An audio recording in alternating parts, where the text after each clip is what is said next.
if I able to recall the names, I can connect with some of you. It's a very good response we got, and we had a difficult time or tough time to figure it out. As we mentioned in the circular, we look at the principals, IQSC coordinators, NEP coordinators, and then we restricted numbers to how many have registered from each college. So that's how we are able to make some number, 60, 65.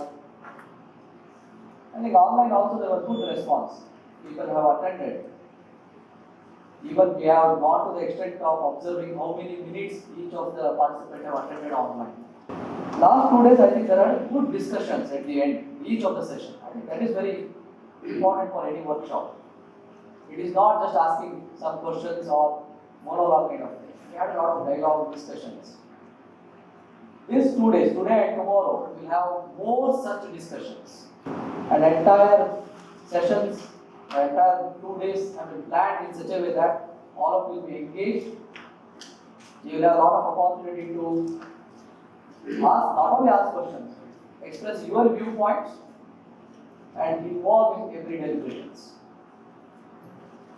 So on behalf of CMDR, Center for Multidisciplinary Development Research, Harvard, it is a ICSSR Research Center, Ministry of Education, Government of India, Gulbarga University, Ural University, Center for Educational and Social Studies, CESS. This is also one of the research and capacity building institutions based in Bangalore, with a development grant from the ICSSR, Ministry of Education, Government of India. These three organizations came together to host this particular faculty development program, week-long program from Monday to Saturday. So once again, on behalf of all the three organizations, a warm welcome to all of you for physical sessions today, tomorrow, and day after tomorrow. With us, we have Dr. Rajendra Kumar V. Joshi sir and Dr. Bhaira Reddy sir. They are the key resource persons for this particular workshop today and tomorrow. Whole day you will have a lot of discussions with Joshi sir.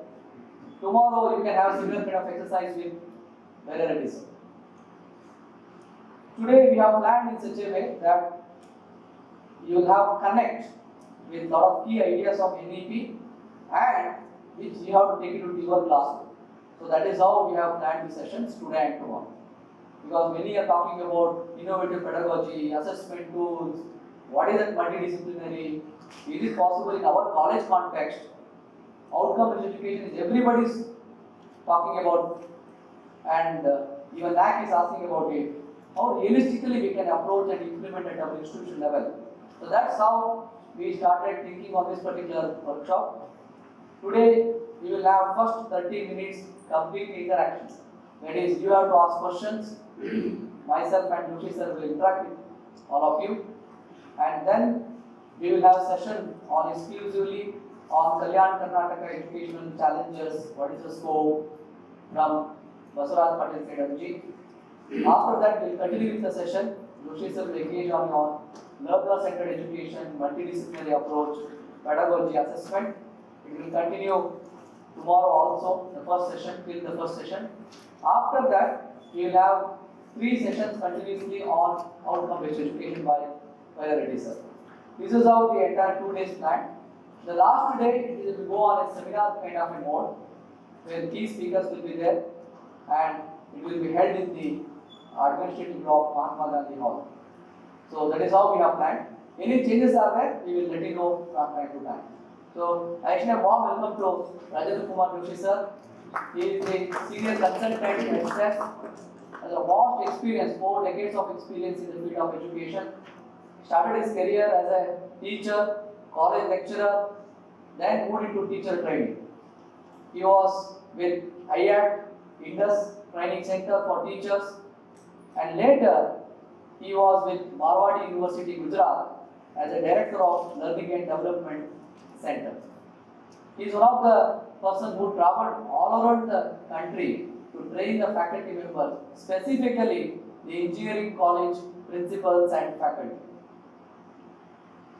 He associated with Wipro and worked there for a couple of years. Wipro has taken an initiative called Vision 10X, one of the leading initiative of Wipro for technical institutions. He was one of the architects of that particular Vision 10X, developed a lot of faculty development programs for engineering faculty and principals. That's how he has conducted the leadership programs, and later he also has done a lot of research work, that too grassroots kind of a research work that he has done in association with C Labs, an NGO, Bangalore-based NGO. So now he is also associated with the Chanakya University as adjunct professor and involved in lot of capacity building of faculty at the university. So I should have warm welcome to you once again, sir. So Bhaira Reddy sir, I will give a very brief introduction today. He is going to engage tomorrow. So he is professor at Chanakya University, one of the leading person on the, one of the authoritative person on the outcome-based education. So he also conducted several workshops in various parts of the country. So tomorrow we will introduce him formally. So once again, I should have warm welcome to all of you. And this particular workshop, I think I must thank Honorable Vice Chancellor Dayananda sir for providing all the facilities here in the campus and supporting us, both CM and SES, and organizing this 1 week FDP. He was continuously in touch with me and other representatives of CMDR and see that everything goes smoothly. And luckily we got a very good coordinator from Gulbarga University for this particular FDP, that is Dr. Suresh Jange sir. I think, I don't know how many times I have troubled him on a holy day, on the, not holiday, even on the holy day, at night, morning. So I think every time in the same sweet voice he responded and made all the arrangements required at the campus here. So I actually a warm welcome to Suresh sir also for this particular FDP. So now over to Joshi sir for an introductory note. From there we will move on to the interaction for next 30 minutes. Good morning, happy to be here. This faculty development, we call it as, enhancing quality, driving transformation, changes in higher education. One of the context for that is also the impetus provided by the new National Education Policy. Not that this is not otherwise happening or not happening, but the immediate context for us is certain things that the policy has recommended. It's an approved policy in the government. Definitely, except one or two states, all states are even accepted. In fact, Karnataka has gone ahead and said we were the first state to implement it also. Therefore, what we will do in the very first session is talk a little bit about, interact more than, I don't want to talk much. Anyway, I have decided that I will unleash myself on you in the next 3 sessions. So I will keep it less depending on these questions. So we will interact on what does this policy mean to you, what do you understand, what are your clarifications, your concerns about the national education policy. Except I will just say a few things about the policy. This is not the first policy. We have had earlier policies also. 2 things about this policy. One, it builds on the earlier policies. It builds on all that work that has gone on in the earlier policies.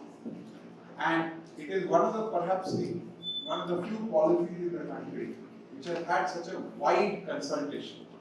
Widely consulted with all the stakeholders, right up to the Gram Panchayat level, the consultations were gone. When the written feedback was asked for the draft, the 2 lakh suggestions came.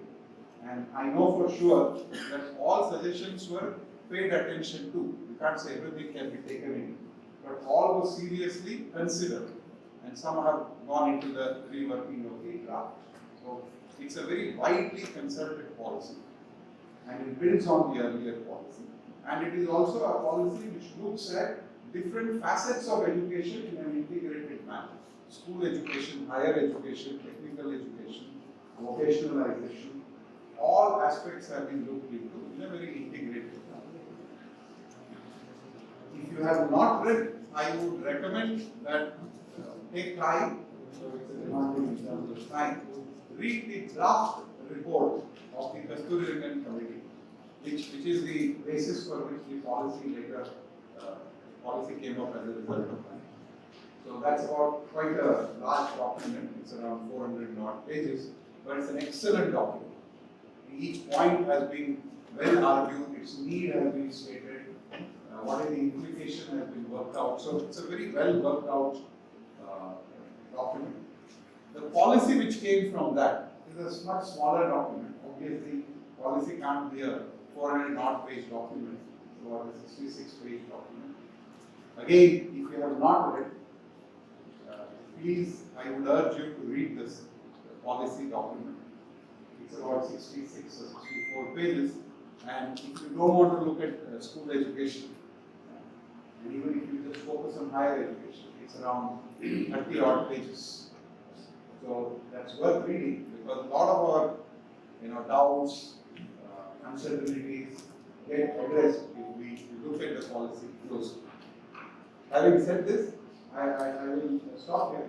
Now, anything relating to any, maybe your comment, your clarification, your criticism, your point of view, all of it. I would like to ask regarding education, B.Ed and MS. Okay. Can I ask? Yeah, you can. I mean, there are some things which are still to happen, but you can go ahead. Yes, sir. See, before NDP, NCT, NCRT and Ajipur University collaborated and defined 2 years B.Ed curriculum. Yeah. So after that, the NEP introduced. The gap between the current this syllabus and the NEP what is 40. Especially 1 year course become 2 years. Now they are speaking about 4 years because of multidisciplinary something else. So because of all these, because we are the people to take more care about NEP because our students will going to be teachers. Yes. Others also, but I am not telling. But basic education I am saying from 6 to up to inter PUC level. So, how can you compensate this gap introducing? Because now again we are going for 4 years or 1 year B.Ed course. The student has to complete 4 years B.Ed course integrated. Otherwise, they have to go for 1 year.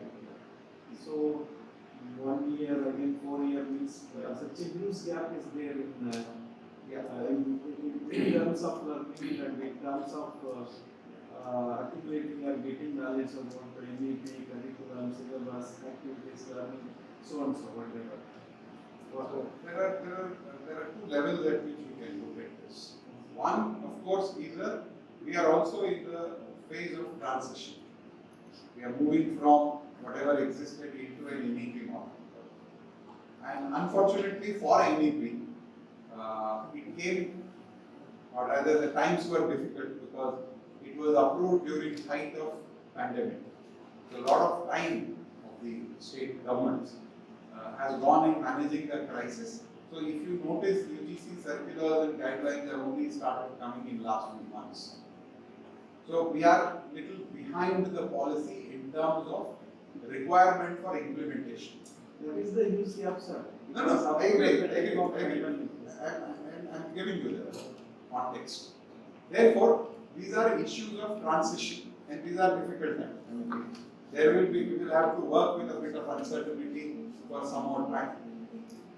But going forward, as per the policy recommendation, we will move largely, almost entirely over a period of time, into a 4-year integrated teacher preparation program, which will be BA, B.Ed or BSc, BA. And this is not something totally new because regional institutes of education were already conducted. For the last 50, 60 years they have been doing it. And they are known as one of the best schools of education across the country. The biggest change, if we have to look at from NEP, is the multidisciplinary holistic model of education. If that we have to integrate into teacher preparation, then we have to move into a 4-year undergraduate education. BSc, BA, BA, whatever that may be. So over a period, as per the policy, there will not, in fact, BEd unfortunately, barring happy exceptions, BEd has deteriorated into a really lot of rot in the system, especially with BEd, especially with single faculty BEd colleges. In fact, there have been many attempts, but there has been a lot of resistance. Right up to NCT, there was resistance. I mean, we can, since you are from the field, you know NCT perhaps much better than I know. So, the point I am trying to make is there is a little bit of uncertainty at the moment, but already the new guidelines for 4 years have come, and I think 55 or 57 institutions across the country, I think last week, have been approved. 42 have been approved to start the 4-year integrated program. Yeah. This is the first phase. Going forward, perhaps in next 7 to 10 years, I think 30 is the deadline given. By then, all teacher education programs will become a 4-year integrated undergraduate. You can't call it undergraduate because it's a 2-degree BA, BSc program. This is what it will be. Yes, there are uncertainties now, but slowly things are getting over. I think by 2025, I think things will settle down. I'm saying 2025 because next year again governments may get into election mode and therefore there could be some delay in policy formulation. But I think by 2025 things will fall into place. I agree with you, there are uncertainties now, but I think we have to move to a 4-year. I mean, I am even before the policy came personally, I have always believed that there should have been a 4-year teacher preparation program. That's what recognized this.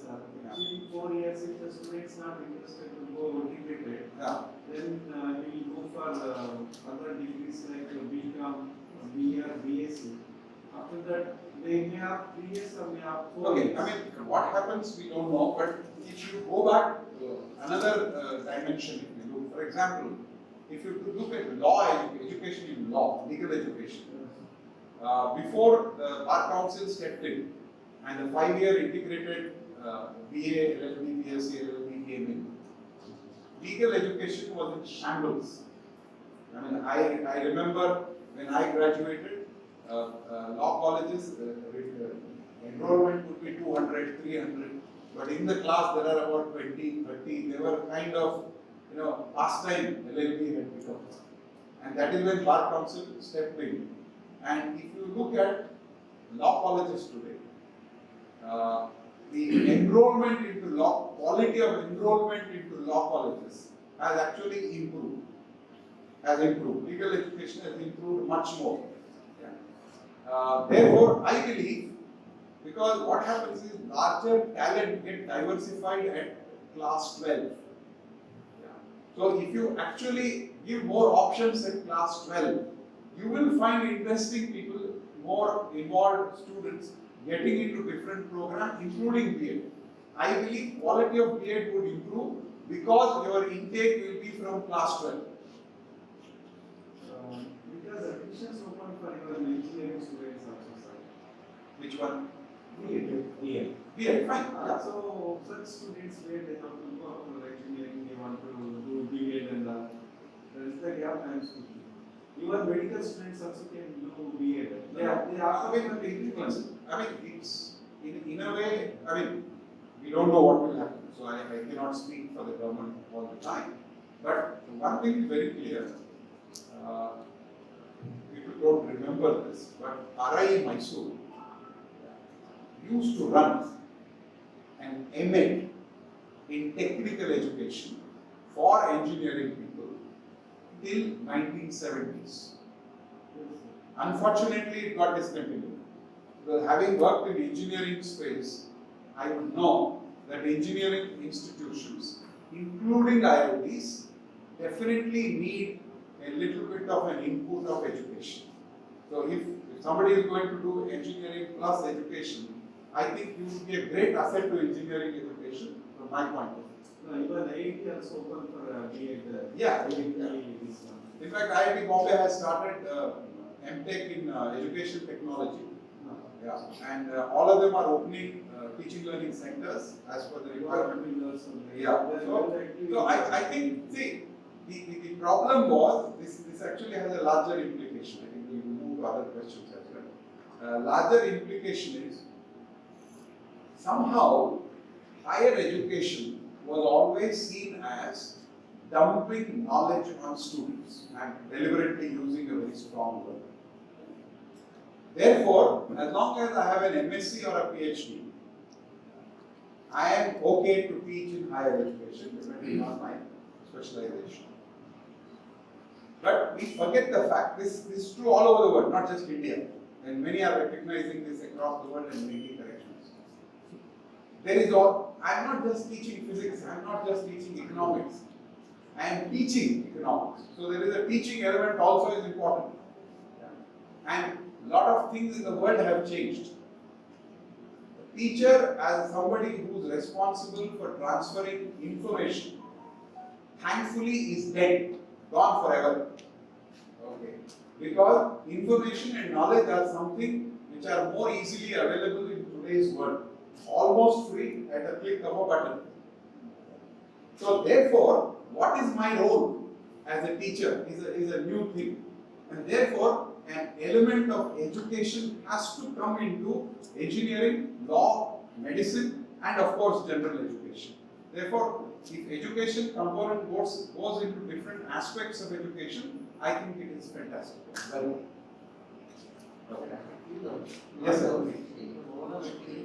Okay, please, sir. National education policy usually concentrated on ethics and values. Being a basic teacher of BSc, we have to teach because we are talking about the learner center, student center, from where they have to get the value to the ethics. We don't curriculum.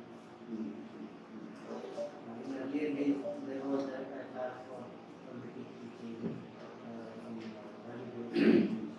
And the policy is concerned, there are no particular page or particular syllabus or anything, nothing is there. No, personally, if you tell me as a teacher, when there is nothing, I am very happy because it means it gives me freedom to act as long as I appreciate the larger spirit. Policy very clearly says it is a more holistic education, which includes value. In fact, it uses the word ethical, moral, civilizational, constitutional, environmental, aesthetic, all these are used in the policy as well as in the draft committee. So policy is very sensitive that education is not merely preparation for work. That's definitely an important element, but that's not the only purpose of education. And if you even look at what different states are trying out as a curriculum framework, they have also kept a certain space for value education or whatever they would like to call it by different names. But I think what is important for us is, as a university, I mean, I wouldn't like, in fact, I don't like the fact that Higher Education Council has even recommended a structure, because university should decide, because finally university is an autonomous body. So university should decide what kind of a value education program we should have, number one. And we are free to design that as a university, may not be as an affiliated college, but as a university. Secondly, value education is one of the tricky things to handle, because value education has a danger of becoming very preachy. You preach, do this, don't do this.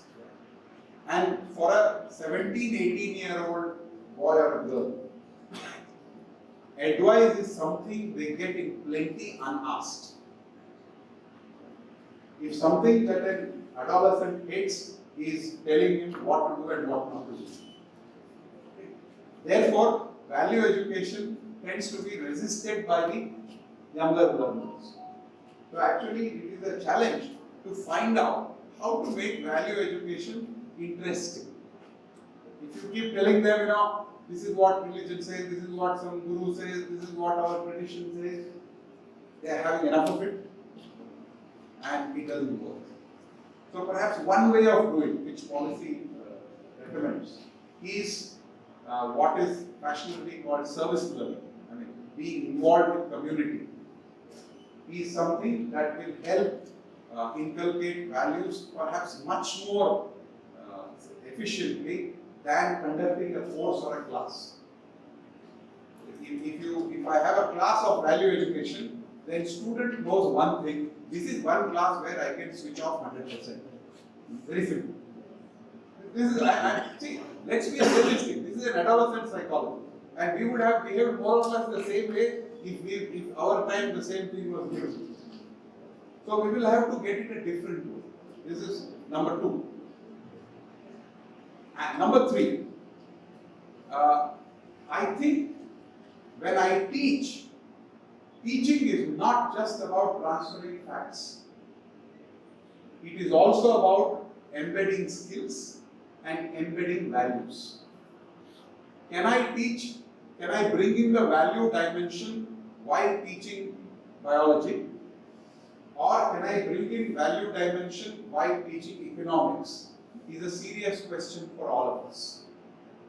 Because if we treat disciplines minus any concern for values, then we are likely to produce professionals who have no such concern. A lot of management education has been trying to introduce business ethics for quite some time now. I know some states have already introduced, Tamil Nadu has, for example, engineering ethics as a regular paper for all engineering students. So there is a need to bring in.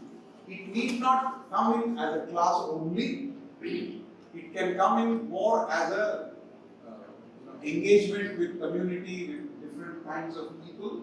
Of course, there is I mean, it will take time if we get into details, but yes, there is a need to make a robust program. For example, I've been part of NSS as a faculty in a college, and I am a great believer in NSS. NSS is a great learning experience. But again, it needs to be built into as a robust program. We should be able to make it as serious as any academic program. We should not treat it as an add-on. Yeah. Then any kind of engagement with community can lead to value education. Number 3, we should also be sensitive as faculty members from different disciplines. How do we inculcate or bring in value dimension of our own discipline? Be it economics, be it biology, be it music, whatever it is. So this is how I would respond.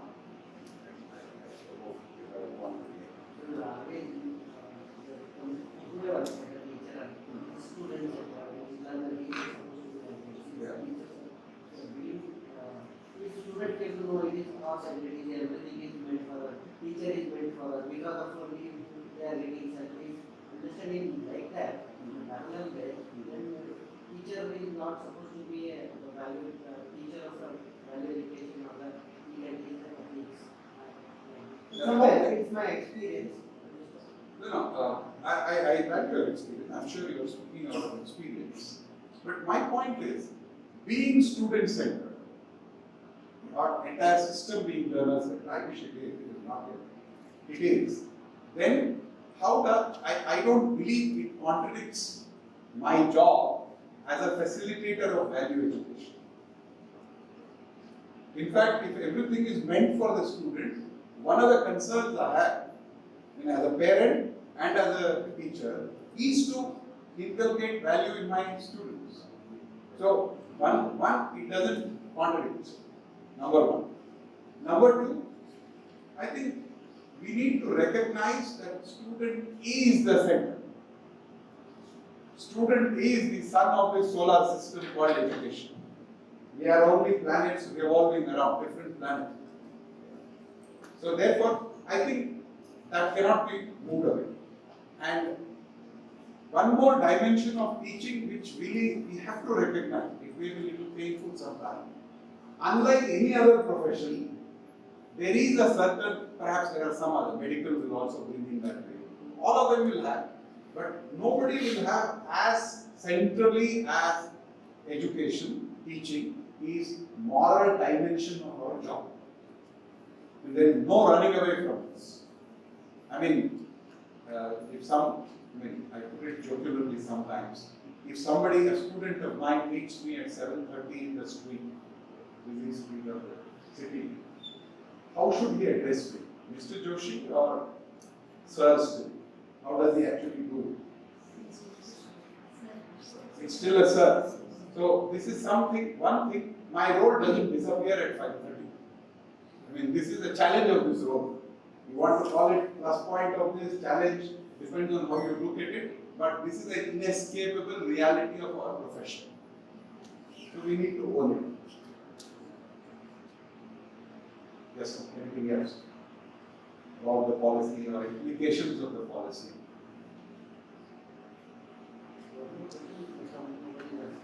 Hey, please go ahead, sir.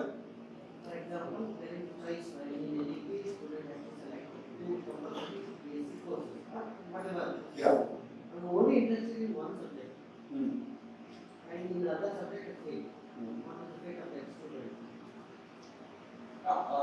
See, I'm sure you are asking this question also keeping the experience of Karnataka State Higher Education Council recommendation or models and what universities have adopted. For a moment, just for the sake of clarity, let's keep that aside for a moment. See, policy and UGC are absolutely clear.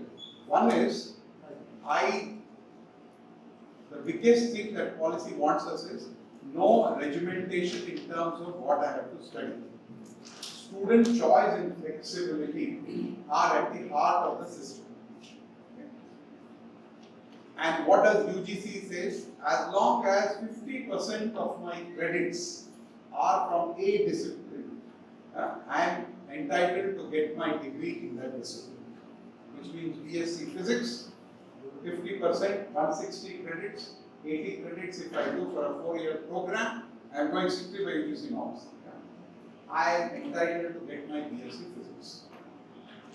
All other 80 credits, or 50% of my credit, can come from anything within course.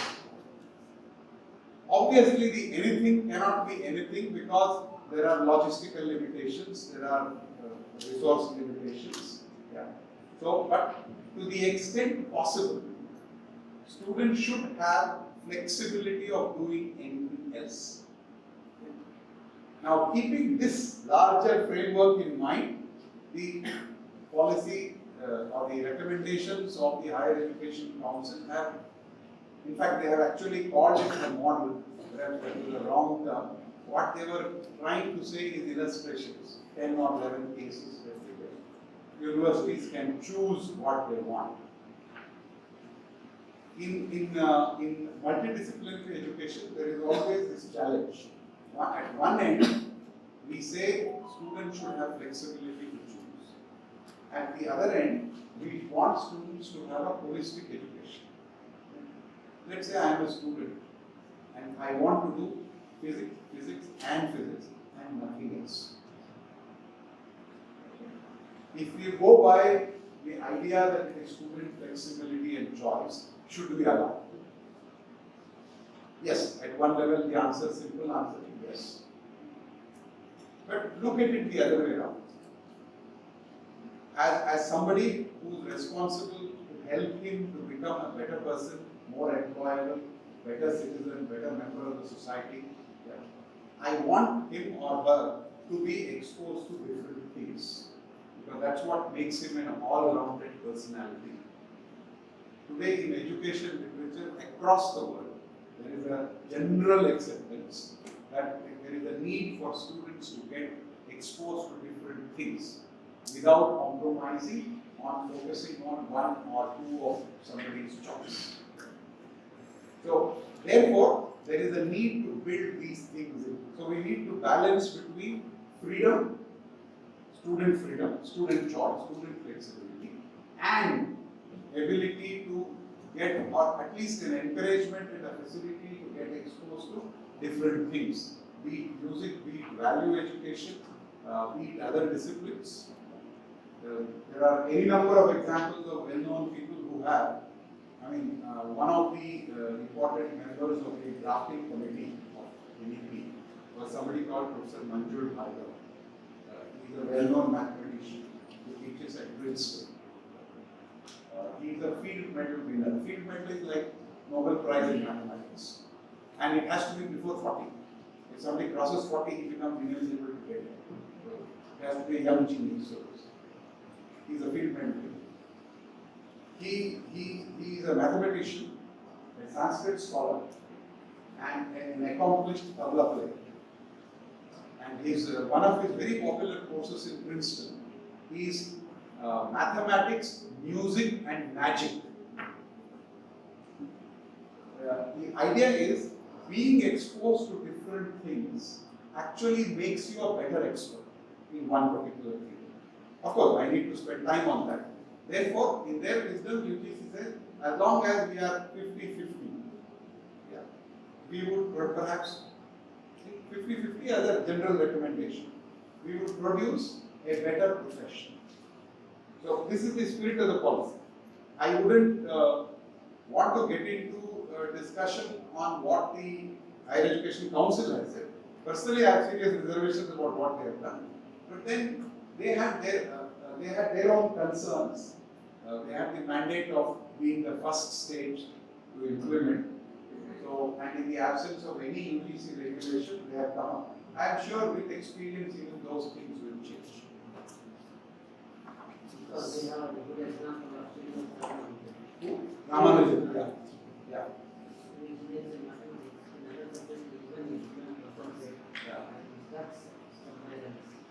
No, but Ramanujan, if you read Ramanujan's biography, he has a strong roots in two things: religion and music. Music. As regular courses, they never pass. Yeah. If you can see, course is a way of providing something. For example, Manjul Bhargava also did not do a course in tabla or Sanskrit. His grandfather was a great Sanskrit scholar, so that's how he picked it. So if we can provide without that, it's welcome. But then everybody doesn't have that opportunity. Therefore, the system says we will provide. We will provide. Now, you have not articulated it that way, but you seem to be coming from a position that if we are giving them different things, are they compromising? I personally believe if you go by examples of people who have had different kind of experiences, I believe being exposed to different.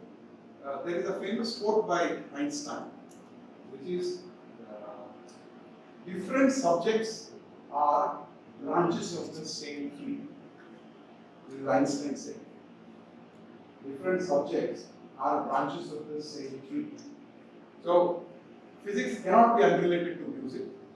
Now, by the way, you should know C.V. Raman spent thousands of rupees to pick up instruments and experimented with musical instruments because he realized the very close, almost inseparable link between music and physics. Or if you look at Richard Feynman, top class physicist, Nobel laureate, great teacher, fantastic writer. It is a pleasure to read Feynman on any topic. What are his undergraduate majors? Physics, obviously, music, and philosophy. And he is on record of having said, my training in music and philosophy has made me better physicist. So, see, this belief that if we teach more of something, somebody will become better may not be right. I mean, I believe it's not right. I mean, we will not be diplomatic about it. I believe it is not right. I believe we all get enriched if we are different because they are all related. Disciplines are different from each other is one of the unfortunate myths of Indian higher education post-independence.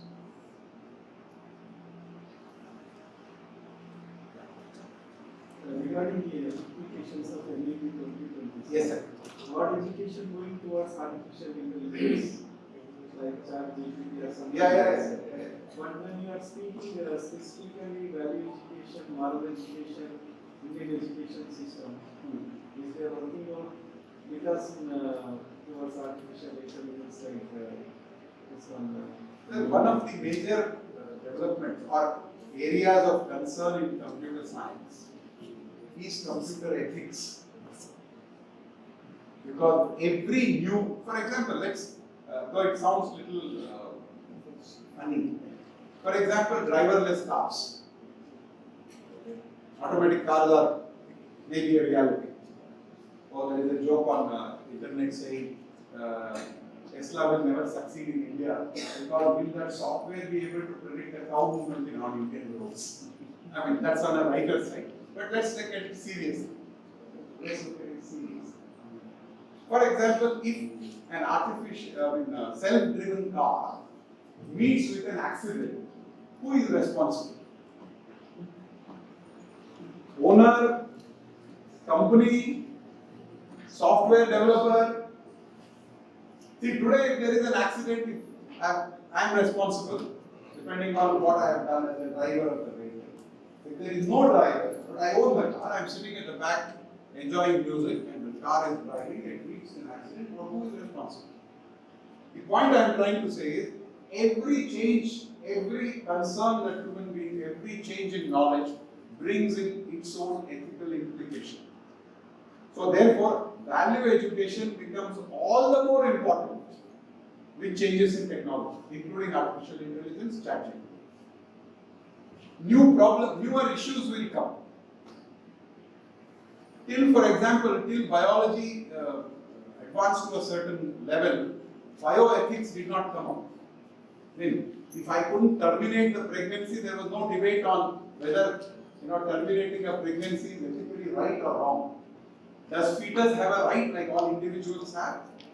Is a question became possible only after medical termination of pregnancy became possible. So every development throws up its own ethical challenge because after all a human activity. Everything. So there has been a debate on whether river should be treated as a person or not. There was a case, I think Uttarakhand High Court had a case on that. So every human endeavor in any technical field has its implications on ethics and values. Therefore, even when we move to artificial intelligence, we are moving there. Value education will not cease to be important. In fact, it becomes all the more important. Because knowledge, data, information becomes less important. Because that anyway, artificially can be generated and handled. I am not required. I need to think of different things. Therefore, value education. But I think there is a more need. Sir ಎಲ್ಲೋ ಒಂದ್ ಕಡೆ ಹೇಳಿ ಹರಿ ಆಯ್ತೇನೋ ಅಂತ ಅನ್ಸುತ್ತೆ because ಇನ್ನು ನಾವು ಪೂರ್ತಿ prepared ಇಲ್ಲ as A teacher also I am not well aware of NEP so when we think of our self we are not aware of NEP ಎರಡು ದೃಷ್ಟಿ ಹೇಳಿದ್ದು ಒಪ್ಕೊಳ್ತೀನಿ. I think I agree with you also. But there are two levels at which you can see. It is hurry in the sense without creating enough preparedness on the part of the system, including teachers. Introducing anything is obviously a hurry. Hurry is not a matter of time. Hurry is not whether 2023 is okay or 24 is okay, 22 or not. No, it is not. It is about whether the system is able to handle this. Without preparing the institutions, doing it is a hurry. To that extent, I think we are true. Yeah. But then, in fact, this question was raised, and somebody said, I don't want to say, but the point of view is important. Says one thing could have happened if we say preparation. Perhaps it's very difficult to imagine when we will all confidently say we are prepared. It can go on. It can go on. So therefore, maybe to some extent, there is a confusion. But then we will run up and manage and do it. This is another way of looking at it. I am not defending it. This is another way of looking at it. Because mind you, this policy itself believes that shelf of life of this policy is 20 years. So all targets, if you look at the policy, are 2040. And rightly so, because we don't know before the policy was written, nobody had heard of ChatGPT. I don't know what else will come in the next 5 years. What we have seen in the last 40 years, much more we will see in the next 5 years. The way accelerated things are coming. Therefore, this policy may seem irrelevant 20 years from now. So anything that we have to do it in 20 years. And therefore, there is a bit of a hurry required. However, I concede and I think it's an important point, without preparing the system, putting it is anxiety creating, which I can see. ನಮ್ಮೊಂದಿಗೆ ಹಿರಿಯರಾದಂತಹ ಮಾರ್ಗದರ್ಶಕರಾಗಿರ್ತಕ್ಕಂತಹ ರಾಜಕಾರಣದಲ್ಲಿ ಸಾಕಷ್ಟು ಕೆಲಸವನ್ನ ಮಾಡಿ ಸಮಾಜಮುಖಿಯಾಗಿ ಸೇವೆಯನ್ನ ಮಾಡಿದಂಥವರು ಶ್ರೀಯುತ ಬಸವರಾಜ್ ಪಾಟೀಲ್ ಸೇಡಂ ಅವರು. ಬಹುಶಃ ನೀವೆಲ್ಲರೂ ಕೂಡ ಚಿರಪರಿಚಿತರು, ಹಾಗಾಗಿ ಅವರನ್ನ ವಿಶೇಷವಾಗಿ ನಾನು ಪರಿಚಯ ಮಾಡುವಂತಹ ಅವಶ್ಯಕತೆ ಇಲ್ಲ.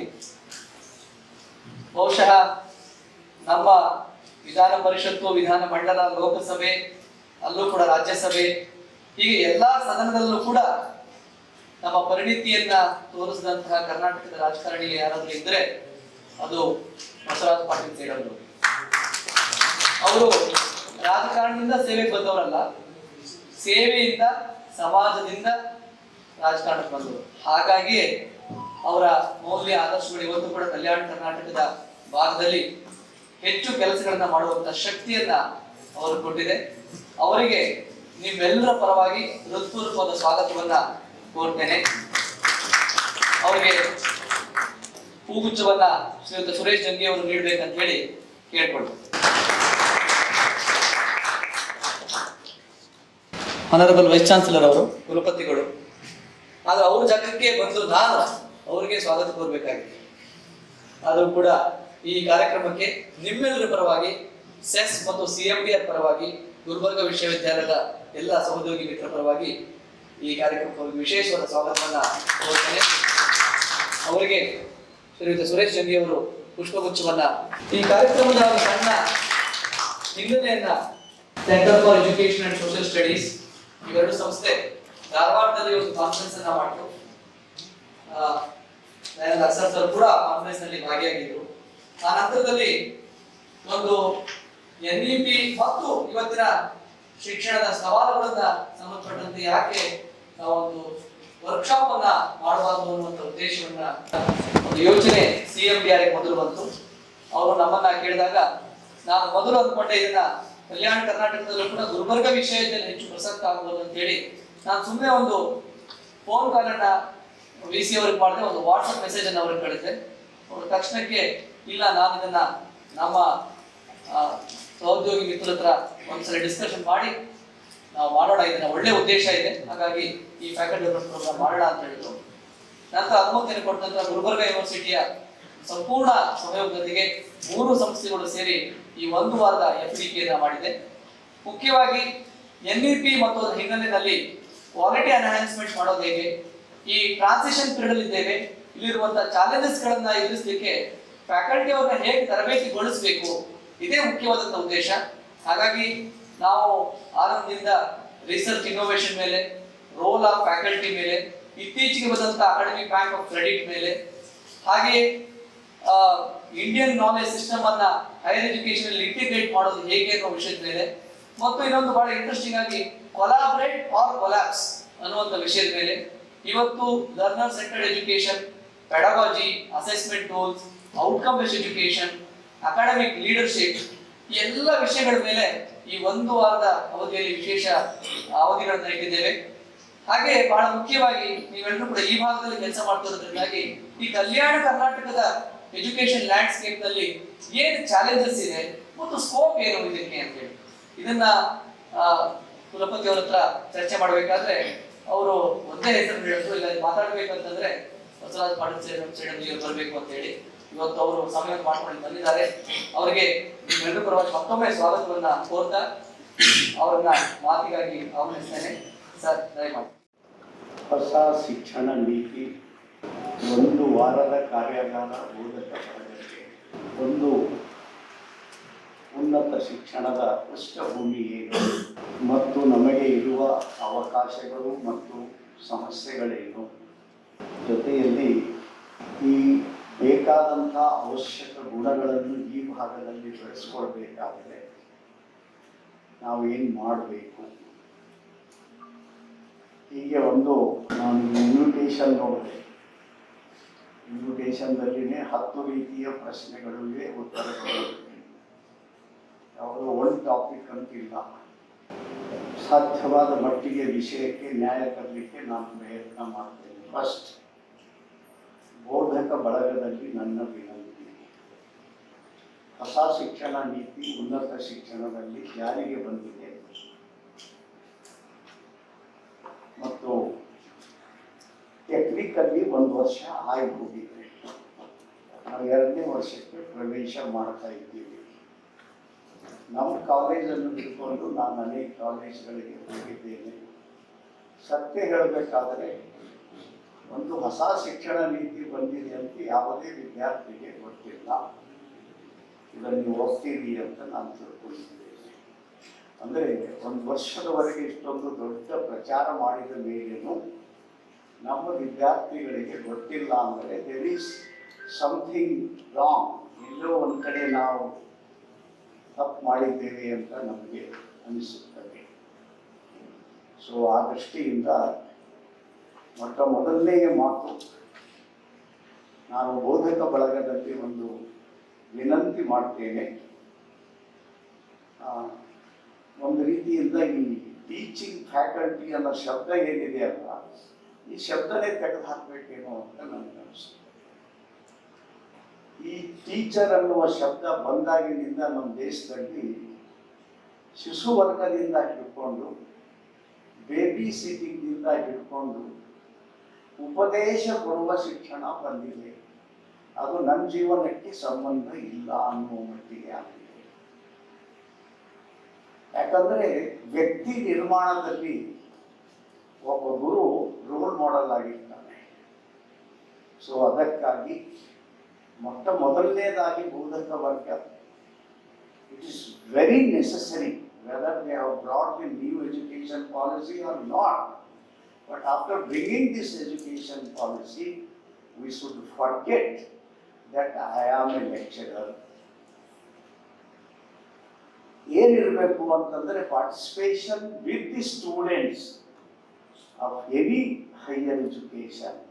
ದಲ್ಲಿ ಪಾಠ ಮಾಡ್ತಕ್ಕಂಥ ಗುರುಗಳ ವ್ಯವಹಾರ ಹೇಗಿರ್ಬೇಕಂದ್ರೆ ಮ್ಯಾಕ್ಸಿಮಮ್ ಪಾರ್ಟಿಸಿಪೇಷನ್, ಮಿನಿಮಮ್ ಟೀಚಿಂಗ್. ಇದು ಎಂದು ತರ್ತೀವಿ ಅಂದು ನಾವು ಬದಲಾವಣೆ ತರಲಿಕ್ಕೆ ಆಗುತ್ತದೆ. ಕೇವಲ ಸಿಲೆಬಸ್ಗಳನ್ನು ಪುಟಪ್ ಮಾಡುವುದರಿಂದ ಅಲ್ಲ.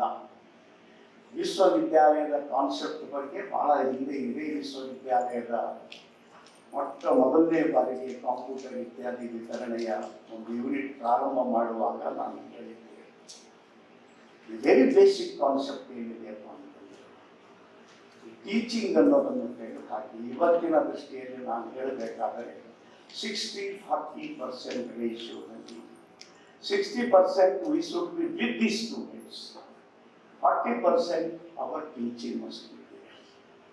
ಸೊ ಇದು ಎಷ್ಟು ಎಫೆಕ್ಟಿವ್ ಆಗಿ ನಾವು, ಕೆಲವರಿಗೆ ಕಷ್ಟ ಆಗ್ತದೆ ನಿಶ್ಚಿತ. ಯಾಕಂದರೆ ಇಷ್ಟು ವರ್ಷದಿಂದ ನಮಗೆ ಅಭ್ಯಾಸ ಬಿದ್ದಿರ್ತದೆ. ಒಂದು ಹೊಸ ರೀತಿಯಿಂದ ಮಕ್ಕಳನ್ನು ನಮ್ಮ ಜೊತೆಗೆ ತೆಗೆದುಕೊಂಡು ಹೋಗಬೇಕು ಅಂತಂದಾಗ ನಿಶ್ಚಿತ ನಮಗೆ ತೊಂದರೆ ಆಗುತ್ತದೆ. ಮತ್ತು ಒಂದು ಕಾಲೇಜ್ ಆಗಲಿ, ಒಂದು ವಿಶ್ವವಿದ್ಯಾಲಯ ಆಗಲಿ, A teacher must be A leader of A group of students ಆಗಿ ಕಾಣಬೇಕು. ಅವರು ಸೋಷಿಯಾಲಜಿ ಹುಡುಗರು ಒಬ್ಬರಿಂದ ಹುಚ್ಚರಾಗಿ ಹೋಗ್ತಾ ಇದ್ದಾರೆ, ಕನ್ನಡ ಭಾಷೆಯ ವಿದ್ಯಾರ್ಥಿಗಳು ಒಬ್ಬರಿಂದ ಹುಚ್ಚರಾಗಿ ಹೋಗ್ತಾ ಇದ್ದಾರೆ, ವಿಜ್ಞಾನದ ವಿದ್ಯಾರ್ಥಿಗಳು ಒಬ್ಬರಿಂದ ಹುಚ್ಚರಾಗಿ ಹೋಗ್ತಾ ಇದ್ದಾರೆ. ಅಂದರೆ ಸೂಟಿ ಕೊಟ್ಟು ಅಂದರೆ ಕಾಲೇಜಿಗೆ ಯಾಕೆ ಸೂಟಿ ಆಯಿತು ಅಂತ ಅನಿಸ್ಬೇಕು ಹುಡುಗರಿಗೆ. ಎಷ್ಟು ಜಲ್ದಿ ಕಾಲೇಜಿಗೆ ಓಡಿ ಬರಬೇಕು ಅಂತ ಅನಿಸ್ಬೇಕು. ಆದರೆ ಇವತ್ತು ಹಾಗಿಲ್ಲ. ನಾನು ಅನೇಕ ಕಾಲೇಜುಗಳನ್ನು ನೋಡಿದ್ದೇನೆ. ದುರ್ದೈವದಿಂದ ಹೇಳಬೇಕಾಗುತ್ತದೆ, ಕಾಟಾಚಾರಕ್ಕಾಗಿ ಕಾಲೇಜ್ಗಳು ನಡೆದಿವೆ. 10ರಲ್ಲಿ 4 ಕಾಲೇಜುಗಳಲ್ಲಿ ಟೀಚಿಂಗ್ ಉತ್ತಮವಾಗಿ ನಡೆದರೆ ಅದು ಭಾಗ್ಯ ಅಂತ ನಮ್ಮದು. ಸೊ ಹೀಗಾಗಿ I will close this chapter. I do not want to elaborate it too much. Please, please, please, in future, change today onwards that I am not a teacher, I am a acharya. ನಾನು ನಡೀತೇನೆ, ಹಾಗೆಯೇ ನನ್ನಂತೆಯೇ ನನ್ನ ಒಬ್ಬ ಆದರ್ಶ ವಿದ್ಯಾರ್ಥಿ. ಇದನ್ನು ನನ್ನಂತೆಯೇ ಅಂತ ಹೇಳುವಾಗ ಸಾಕಷ್ಟು ನನಗೆ ಕರೆಕ್ಷನ್ ಮಾಡ್ಕೋಬೇಕಾಗುತ್ತದೆ. ಇದನ್ನು ಮಾತ್ರ ಗಂಭೀರವಾಗಿ ಪರಿಗಣಿಸಬೇಕು ಅಂತ ನಾನು ಬೋಧಕ ವೃಂದದಲ್ಲಿ ಇದು ಹೇಳಲಿಕ್ಕೆ ಇಚ್ಛೆ ಪಡ್ತೇನೆ.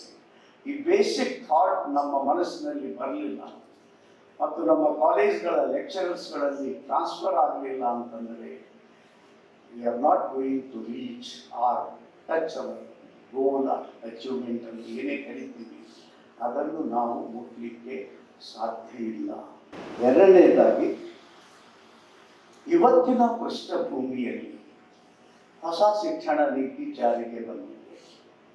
ಇಲ್ಲಿ ನಮ್ಮ ಪಾತ್ರ ಏನು ಅಂತ ಹೇಳಿ ನಾನು ಮೊದಲೇ ಹೇಳಿದೆ, ಹೊಸ ಶಿಕ್ಷಣ ನೀತಿ ಜಾರಿಗೆ ಬಂದ ಮೇಲೆ ಒಂದು ಮೈಂಡ್ ಸೆಟ್ ಅಂತ ತಯಾರು ಮಾಡಬೇಕಾಗುತ್ತೆ ವಿದ್ಯಾರ್ಥಿಗಳದ್ದು ಮತ್ತು ಶಿಕ್ಷಕರು. ಶಿಕ್ಷಣ ನೀತಿ ಬಗ್ಗೆ ಬಹಳಷ್ಟು ಮಾತಾಡಿದ್ದೇವೆ, ಅದರದ್ದು ಪ್ರೊಸೀಜರ್ ಮೆಥಡಾಲಜಿ ಬಗ್ಗೆ ಸಾಕಷ್ಟು ಮಾತಾಡಿದ್ದೇವೆ. ಅದು 5+3+4 ಹೀಗೆ ಉದ್ದಕ್ಕೆ ತಗೊಂಡು ಹೋಗಿದ್ದಾರೆ ಅದಕ್ಕೆ. ಬಟ್ ಈ ಮಾನಸಿಕತೆ ಬರುವುದಕ್ಕಿಂತ ಮುಂಚೆ ನಮ್ಮ ಮನಸ್ಸು ಹೇಗೆ ಇರಬೇಕು, it is very important factor while implementing the new education system. So ಅದಕ್ಕೆ ಬೇಕಾದಂಥ ಪೃಷ್ಠಭೂಮಿ ಜನರಲಿ ಇವತ್ತು ಇಡೀ ದೇಶದಲ್ಲಿ, ಯಾಕಂದರೆ ಈ ಸೂತ್ರ ಏನಿದೆ, though we are talking in Kalyana Karnataka region, but it applies to the whole country as a ನನ್ನ ದೃಷ್ಟಿಯಲ್ಲಿ ಹೇಳಬೇಕಾದ್ರೆ ಇಡೀ ದೇಶದಲ್ಲಿ ಹೇಗೆ ಅಪ್ಲೈ ಆಗುತ್ತೆ ಅಂತಂದರೆ, ಮೊಟ್ಟ ಮೊದಲನೇದ್ದು, ನಾನು ನನ್ನ ಜೀವನದಲ್ಲಿ ಇಲ್ಲಿ ತನಕ 10 ಲಕ್ಷ ಜನ ವಿದ್ಯಾರ್ಥಿಗಳನ್ನು ಭೇಟಿಯಾಗಿದ್ದೇನೆ. ಅದೇ ಪ್ರಪೋರ್ಷನ್ದಲ್ಲಿ 1/10 ಟೀಚರ್ಸ್ ಅನ್ನು ಭೇಟಿಯಾಗಿದ್ದೇನೆ at different level, including IIT, IAS ವರೆಗೂ ಸಹ. Please do not try to make a students slave. ಮಕ್ಕಳನ್ನು ದಯಮಾಡಿ ಕೈ ಚಾಚುವವರನ್ನಾಗಿ ಮಾಡಲಿಕ್ಕೆ ಹೋಗಬೇಡಿ. ನಾನು ತಮ್ಮನ್ನು ಅತ್ಯಂತ ಕಳಕಳಿಯಿಂದ ವಿನಂತಿ ಮಾಡ್ತೇನೆ. ನೇರವಾಗಿ ಲಕ್ಷ ಮಕ್ಕಳಿಗೆ ಕೇಳಿದ್ದೇನೆ, ಹೇಳು ಮಗು, ನಾಳೆ ನೀನು ಒಂದು ವಿಶ್ವವಿದ್ಯಾಲಯದಿಂದ, ಒಂದು ಕಾಲೇಜಿನಿಂದ ಹೊರಗೆ ಬಂದ ಮೇಲೆ ನೀನು 1000 ಜನರಿಗೆ, 1,00,000 ಜನರಿಗೆ, 10 ಜನರಿಗೆ ಕೊಡುವವನಾಗಬೇಕು ಅಥವಾ ನಿನಗಾಗಿ ಇನ್ನೊಬ್ಬರ ಮುಂದೆ ಕೈ ಚಾಚಿಕೊಂಡು ನಿಲ್ಲುವವನಾಗಬೇಕು. ಇವತ್ತೇನು ಶಿಕ್ಷಣ ಇದೆ, ಮೈಂಡ್ಸೆಟ್ ಇದೆ, ಪೃಷ್ಠಭೂಮಿ ಏನಿದೆ, ಇದು ಕೈ ಚಾಚುವ ಪೃಷ್ಠಭೂಮಿ ಇದೆ ಇಡೀ ದೇಶದಲ್ಲಿ. ಮತ್ತು ಕೈ ಚಾಚಿದವರಿಗೆ, ನಿತ್ಯ ಭಿಕ್ಷೆ ಬೇಡುವವರಿಗೆ ಯಾರೂ ಕೊಡಲಿಕ್ಕೆ ಆಗೋದಿಲ್ಲ. ಎಂದಾದರೂ ಒಂದು ಸಲ ಕೈ ಚಾಚಿದವರಿಗೆ ಯಾರಾದರೂ ಕೊಡಬಹುದು. ಅದರ ಪರಿಣಾಮ ನಾನು ಒಂದೇ ವಾಕ್ಯದಲ್ಲಿ ಹೇಳಬೇಕಾದರೆ, 80 lakh engineers on road. They are ready to work from 5,000 to 10,000 salary. ಯಾರು ಅವರಿಗೆ ಬಾ ಅಂತ ಕರೆಯುವುದಿಲ್ಲ. 60 lakh MBA, MCA students are on road. ನನ್ನ ಗೆಳೆಯ ಒಬ್ಬ ಚಾರ್ಟರ್ಡ್ ಅಕೌಂಟೆಂಟ್ ಇದ್ದಾನೆ. ಅವನಲ್ಲಿ ಕೆಲಸ ಮಾಡ್ತಕ್ಕಂಥ MBA ಮಾಡಿದ ಒಬ್ಬ ವಿದ್ಯಾರ್ಥಿ 4,000 ರೂಪಾಯಿ ದುಡಿತಾನೆ. ಅಂದರೆ ಈ ರೀತಿಯ ಮಾಸ್ಟರ್ ಡಿಗ್ರಿ ಕೊಟ್ಟು ಎಂಥ ಹೀನಾಯ ಸ್ಥಿತಿಯನ್ನು ಮಕ್ಕಳಿಗೆ ನಾವು ತಯಾರು ಮಾಡಿದ್ದೇವೆ. ಇದು ಯಾಕಾಗಿದೆ ಅಂದರೆ ಮೈಂಡ್ ಸೆಟ್, ಪೃಷ್ಠಭೂಮಿ ಅಂತ ನೀವೇನು ಹೇಳಿದ್ದೀರಿ, ಆ ಪೃಷ್ಠಭೂಮಿನೇ ಬದಲಾಯಿಸಬೇಕಾಗಿದೆ. ಈ ಶರೀರ, ಈ ಆತ್ಮ, ಈ ಜೀವ, ಈ ತಾರುಣ್ಯ, ಈ ಬದುಕು ಕೊಡುವುದಕ್ಕಾಗಿದೆ. ನಾನು ಕಲಿತೀನಿ ಇಂದ ಹಿಡ್ಕೊಂಡು ವಿಶ್ವವಿದ್ಯಾಲಯದಿಂದ ಹೊರಗೆ ಬರುವವರೆಗೂ ಜಗತ್ತಿಗೆ ಕೊಡುವುದಕ್ಕಾಗಿದ್ದೇನೆ ಹೊರತು ಜಗತ್ತಿನ ಮುಂದೆ ಕೈ ಚಾಚಲಿಕ್ಕೆ ಇಲ್ಲ ಇಲ್ಲ ಇಲ್ಲ. Can you bring this concept in the minds of the students in the beginning of degree course? First year ದಲ್ಲಿ if you want, you suspend no class. You make compulsory. ನಮ್ಮ ಕಾಲೇಜಿನಲ್ಲಿ ನೀವು ಓದಬೇಕಾದ್ರೆ ಮೊದಲನೇ 3 ದಿವಸ ನೀವು ಕಂಪಲ್ಸರಿ ನಾವು ಈ 10 ಲೆಕ್ಚರ್ ಕೇಳಲೇಬೇಕು. ಆ ಲೆಕ್ಚರ್ದಲ್ಲಿ ಏನೂ ಇಲ್ಲ ಚೇಂಜ್ ಆಫ್ ಮೈಂಡ್ ಸೆಟ್. ಇವತ್ತು ಜೀವನದಲ್ಲಿ ತೆಗೆದುಹಾಕಿ ನಾನು ನೌಕರಿ ಕೇಳೋದಕ್ಕಾಗಿ ಹುಟ್ಟಿದ್ದೇನೆ ಅಂತ ಹೇಳುವುದನ್ನು ತೆಗೆದುಹಾಕಿ. ಇದು ಬರಬೇಕಾದರೆ ದೊಡ್ಡ ಮನೋಬಲ ಬೇಕಾಗ್ತದೆ. ನಾನು ಅನೇಕ ಸಲ ಇಂಜಿನಿಯರಿಂಗ್ ಕಾಲೇಜ್ಗಳಲ್ಲಿ ಕೆಲವೊಂದು ಸಲ ನಾನು ಪ್ರಾಧ್ಯಾಪಕರಿಗೆ ಹೇಳಿದ್ದೇನೆ, ಇವತ್ತೇ ನಿಮ್ಮ ಮಾಲಕರು ಹೇಳಿದ್ರು today there is you have no where on job ಅಂತ ಅಂದಾಗ ಯಾರ ಕಣ್ಣು ಮುಂದೆ ಕತ್ತಲೆ ಬರೋದಿಲ್ಲ ಅವರು ನಿಜವಾದ ಪ್ರಾಧ್ಯಾಪಕ. One who can confident of living on his own strength. ಈ ದರಿದ್ರ ಮಾನಸಿಕತೆ ದುರ್ದೈವದಿಂದ ದೇಶ ಸ್ವಾತಂತ್ರ್ಯ ಸಿಕ್ಕ ಮೇಲೆ ನಮ್ಮ ದೇಶದಲ್ಲಿ ಬಂದಿರುವುದರಿಂದ ನಮ್ಮ ಎಲ್ಲ ಕೋಟಿ ಕೋಟಿ ಕೋಟಿ ಮಕ್ಕಳನ್ನು ಬೀದಿಯ ಮಕ್ಕಳನ್ನಾಗಿ ಮಾಡಿದ್ದೇವೆ. ಮಕ್ಕಳಿಗೆ ಬ್ರೈನ್ ಮ್ಯಾಚೂರ್ ಆಗುವುದಿಲ್ಲ. ಹೇಗೋ ಕಾಲೇಜ್ ಮುಗಿಸ್ಬೇಕಂತಾರೆ, ಹೇಗೋ IAS ಕಂಪ್ಲೀಟ್ ಮಾಡ್ಬೇಕಂತಾರೆ, ಇನ್ನೇನೋ ಮಾಡಬೇಕಂತಾರೆ. ಯಾವಾಗ ಓದೋದು ಮುಗೀತದೆ ವೆರಿ ನೆಕ್ಸ್ಟ್ ಮೂಮೆಂಟ್ ಅವರ ಕಣ್ಣಿಗೆ ಕತ್ತಲೆ ಬರುತ್ತದೆ, ಅಂಧಕಾರ ಕಾಣುತ್ತದೆ. ಹೇಳಿ ಶಿಕ್ಷಣ ಅಂದರೆ ಬೆಳಕಲ್ಲವೇ, ಪ್ರಕಾಶ ಅಲ್ಲವೇ? ಪ್ರಕಾಶ ನಿರ್ನಿತ್ಯ ಮಗು ಓದಿದ ಮೇಲೆ 5 ವರ್ಷ 3 ವರ್ಷ ವಿಶ್ವವಿದ್ಯಾಲಯಗಳಿಂದ ಹೊರಗೆ ಬಂದ ಮೇಲೆ ಆ ಪ್ರಕಾಶದ ಬೆಳಕಿನಲ್ಲಿ ಅವನು ಕುಣಿತಾ ಕುಣಿತಾ ಹೋಗ್ಬೇಕು ಜಗತ್ತಿನಲ್ಲಿ. ತನ್ನ ಪುರುಷಾರ್ಥದ ಮೇಲೆ ಜಗತ್ತಿನಲ್ಲಿ ಬದುಕ್ತೇನೆ ಅಂತ ಹೇಳಿ. ದುರ್ದೈವದಿಂದ ಇಲ್ಲ ಅಂತಂದರೆ it is not A university, ಇದು ವಿಶ್ವವಿದ್ಯಾಲಯ ಅಲ್ಲ. ಸೊ ಅದಕ್ಕಾಗಿ ಮತ್ತು ಅಪಾರ್ಚುನಿಟಿ ಇಲ್ಲ ಅಂತ ದಯಮಾಡಿ ಹೇಳ್ತೇವೆ. ಮೈಂಡ್ ಸೆಟ್ ಒಬ್ಬ ನಿರ್ಮಾಣ ಆಯಿತು ಅಂತಂದರೆ there are thousands of opportunities, not 1, 2, 3. ಇದನ್ನು ನಿಮಗೆ ನಾನು ಹೇಳಲಿಕ್ಕೆ ಇಚ್ಛೆ ಪಡ್ತೇನೆ. ಅದಕ್ಕಾಗಿ to prepare the mindset of the students for a greater cause, ಅದನ್ನು ಹೇಳುವಾಗ ನೀವು ಹನುಮಂತನ ಕಥೆಯನ್ನು ಹೇಳಿ ದೇಶಕ್ಕೆ ಮಾದರಿಯಾದ, ಅದನ್ನು ಹೇಳುವಾಗ ವಿಜಯನಗರದ ಗೌರವದ ಕಥೆಯನ್ನು ಹೇಳಿ, ಅದನ್ನು ಹೇಳುವಾಗ ಸುರಪುರದ ವೆಂಕಟಪ್ಪ ನಾಯಕನು ತನ್ನ 22ನೇ ವಯಸ್ಸಿನಲ್ಲಿ ಬ್ರಿಟಿಷರ ವಿರುದ್ಧ ಸಂಘರ್ಷ ಮಾಡಿ ರಾಷ್ಟ್ರಕ್ಕಾಗಿ ಸಮರ್ಪಣೆಯಾದಂತಹ ದಕ್ಷಿಣ ಭಾರತದ ಮೊದಲನೆಯ ಕಮಾಂಡರ್ ಕಥೆಯನ್ನು ಹೇಳಿ, ಇದನ್ನು ಹೇಳುವಾಗ ದಾಸರ ಪವಮಾನ ಹಾಡನ್ನು ಕೊಟ್ಟಿರ್ತಕ್ಕಂಥ ಇಡೀ ಕನ್ನಡ ನಾಡಿನ ಭಕ್ತ ಸಮೂಹದ ಮನಕನ್ನು ಕಲಿಗಿರ್ತಕ್ಕಂಥ ಆ ಪುಣ್ಯ ದಾಸರ ಬಗ್ಗೆ ಹೇಳಿ, ಶರಣರು 12ನೇ ಶತಮಾನದಲ್ಲಿ ವಚನ ಸಾಹಿತ್ಯದ ಮುಖಾಂತರ ಕೊಟ್ಟಿರ್ತಕ್ಕಂಥ ಶ್ರೇಷ್ಠತೆಯ ಬಗ್ಗೆ ಮಾತನಾಡಿ, ಪಂಪ ರನ್ನ ಜನ್ನ ಈ ಶ್ರೇಷ್ಠ ಕವಿಗಳು ಕೊಟ್ಟಿರ್ತಕ್ಕಂಥ ಗೌರವ ಗಾಥೆಯ ಬಗ್ಗೆ ಹೇಳಿ. Whether you are a science teacher, whether you are a physics teacher, whether you are a history teacher, whether you are a language teacher, whatever may be you, but these general thoughts should be known to every student of university, whether he is studying in degree or master degree. This is most necessary. If you put this truth in their mind, I assure you, after some days, our student will not come as a beggar, they come out as a owner. ಮಾಲಕರಾಗಿ ನಮ್ಮ ಮಕ್ಕಳು ಹೊರಗೆ ಬರ್ತಾರೆ. ಮಾಲಕರಾದ ಮೇಲೆ ಅವನಿಗೆ ತನ್ನ ಜವಾಬ್ದಾರಿ ಗೊತ್ತಾಗುತ್ತದೆ. ಒಬ್ಬ ವಿದ್ಯಾರ್ಥಿ ಕೈ ಚಾಚಿ ನೌಕರಿ ಪಡಿಬೇಕಾದಾಗ ಅದಕ್ಕಾಗಿಯೇ ತಲೆ ಉಡಿಸ್ತಾನೆ.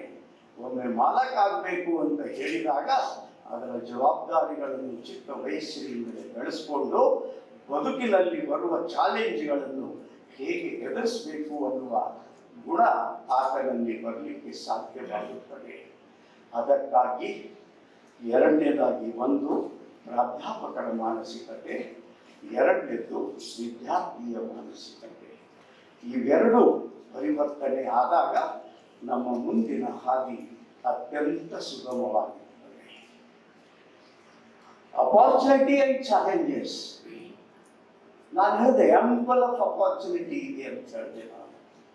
ಒಟ್ಟು ಮನುಷ್ಯನನ್ನು ತನ್ನ ಕಾಲ ಮೇಲೆ ನಿಂತು ಉದ್ಯೋಗ ಮಾಡಿ ಬದುಕಲಿಕ್ಕೆ there are 4 types of opportunities in India in a big number. 4 ರೀತಿಯ ಅವಕಾಶಗಳು ದೊಡ್ಡ ಪ್ರಮಾಣದಲ್ಲಿ ಈ ದೇಶದ ಸಾಮಾನ್ಯ ಜನರು. ಯಾರೇ ನಾನು ಪ್ರೈಮ್ ಮಿನಿಸ್ಟರ್ ಆಗ್ಬೇಕಂದ್ರೆ everybody cannot be a prime minister, everybody cannot be a vice chancellor. Few people will get it, but at our place we should be as a great. ಅರ್ಥಾತ್ ಈ ರೀತಿ ನಾವು ನಮ್ಮ ಜಾಗದಲ್ಲಿ ಆ ಎತ್ತರದ ಒಂದು ವ್ಯಕ್ತಿತ್ವವನ್ನು ರೂಪಿಸಿಕೊಳ್ಳಲಿಕ್ಕೆ ಈ ಅವಕಾಶ ಬಳಸಬೇಕಾದರೆ 4ರಲ್ಲಿ ಮೊಟ್ಟ ಮೊದಲನೇ biggest opportunity in India is agriculture, number 1. Second, by products of agriculture. ಇದನ್ನು ನೀವು ಕಲ್ಪನೆ ಮಾಡಲಿಕ್ಕಾಗುವುದಿಲ್ಲ. ಭಾರತ ದೇಶದಲ್ಲಿ ಸಸ್ಯ ಸಂಪತ್ತು 40,000 ಪ್ರಕಾರದ ಸಸ್ಯ ಸಂಪತ್ತಿದೆ. ಇಂಗ್ಲೆಂಡ್ನಲ್ಲಿ ಕೇವಲ 3,000 ಮಾತ್ರ ಇದೆ, ಭಾರತದಲ್ಲಿ 40,000 ಇದೆ.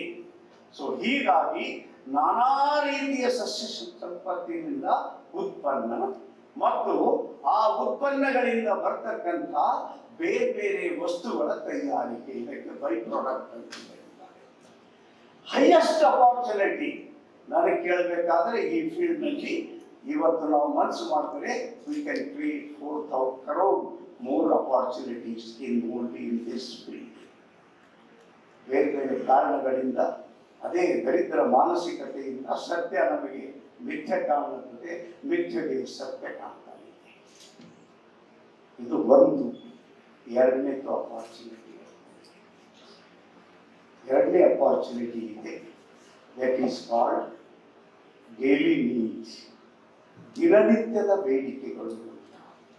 ನಮಗೆ ಪೆನ್ ಬೇಕು, ಶೇವಿಂಗ್ ಮಷೀನ್ ಬೇಕು, ಟೂತ್ ಪೇಸ್ಟ್ ಬೇಕು.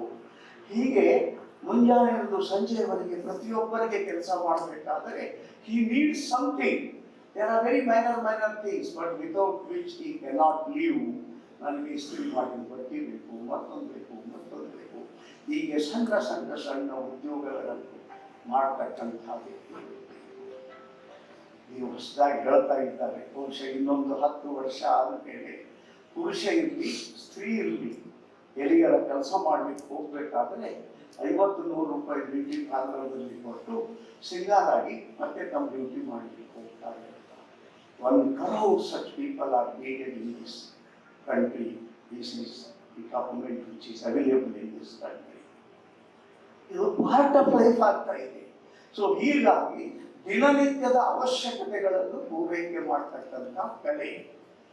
Third one is daily service ಅಂತ ಹೇಳ್ತಾರೆ.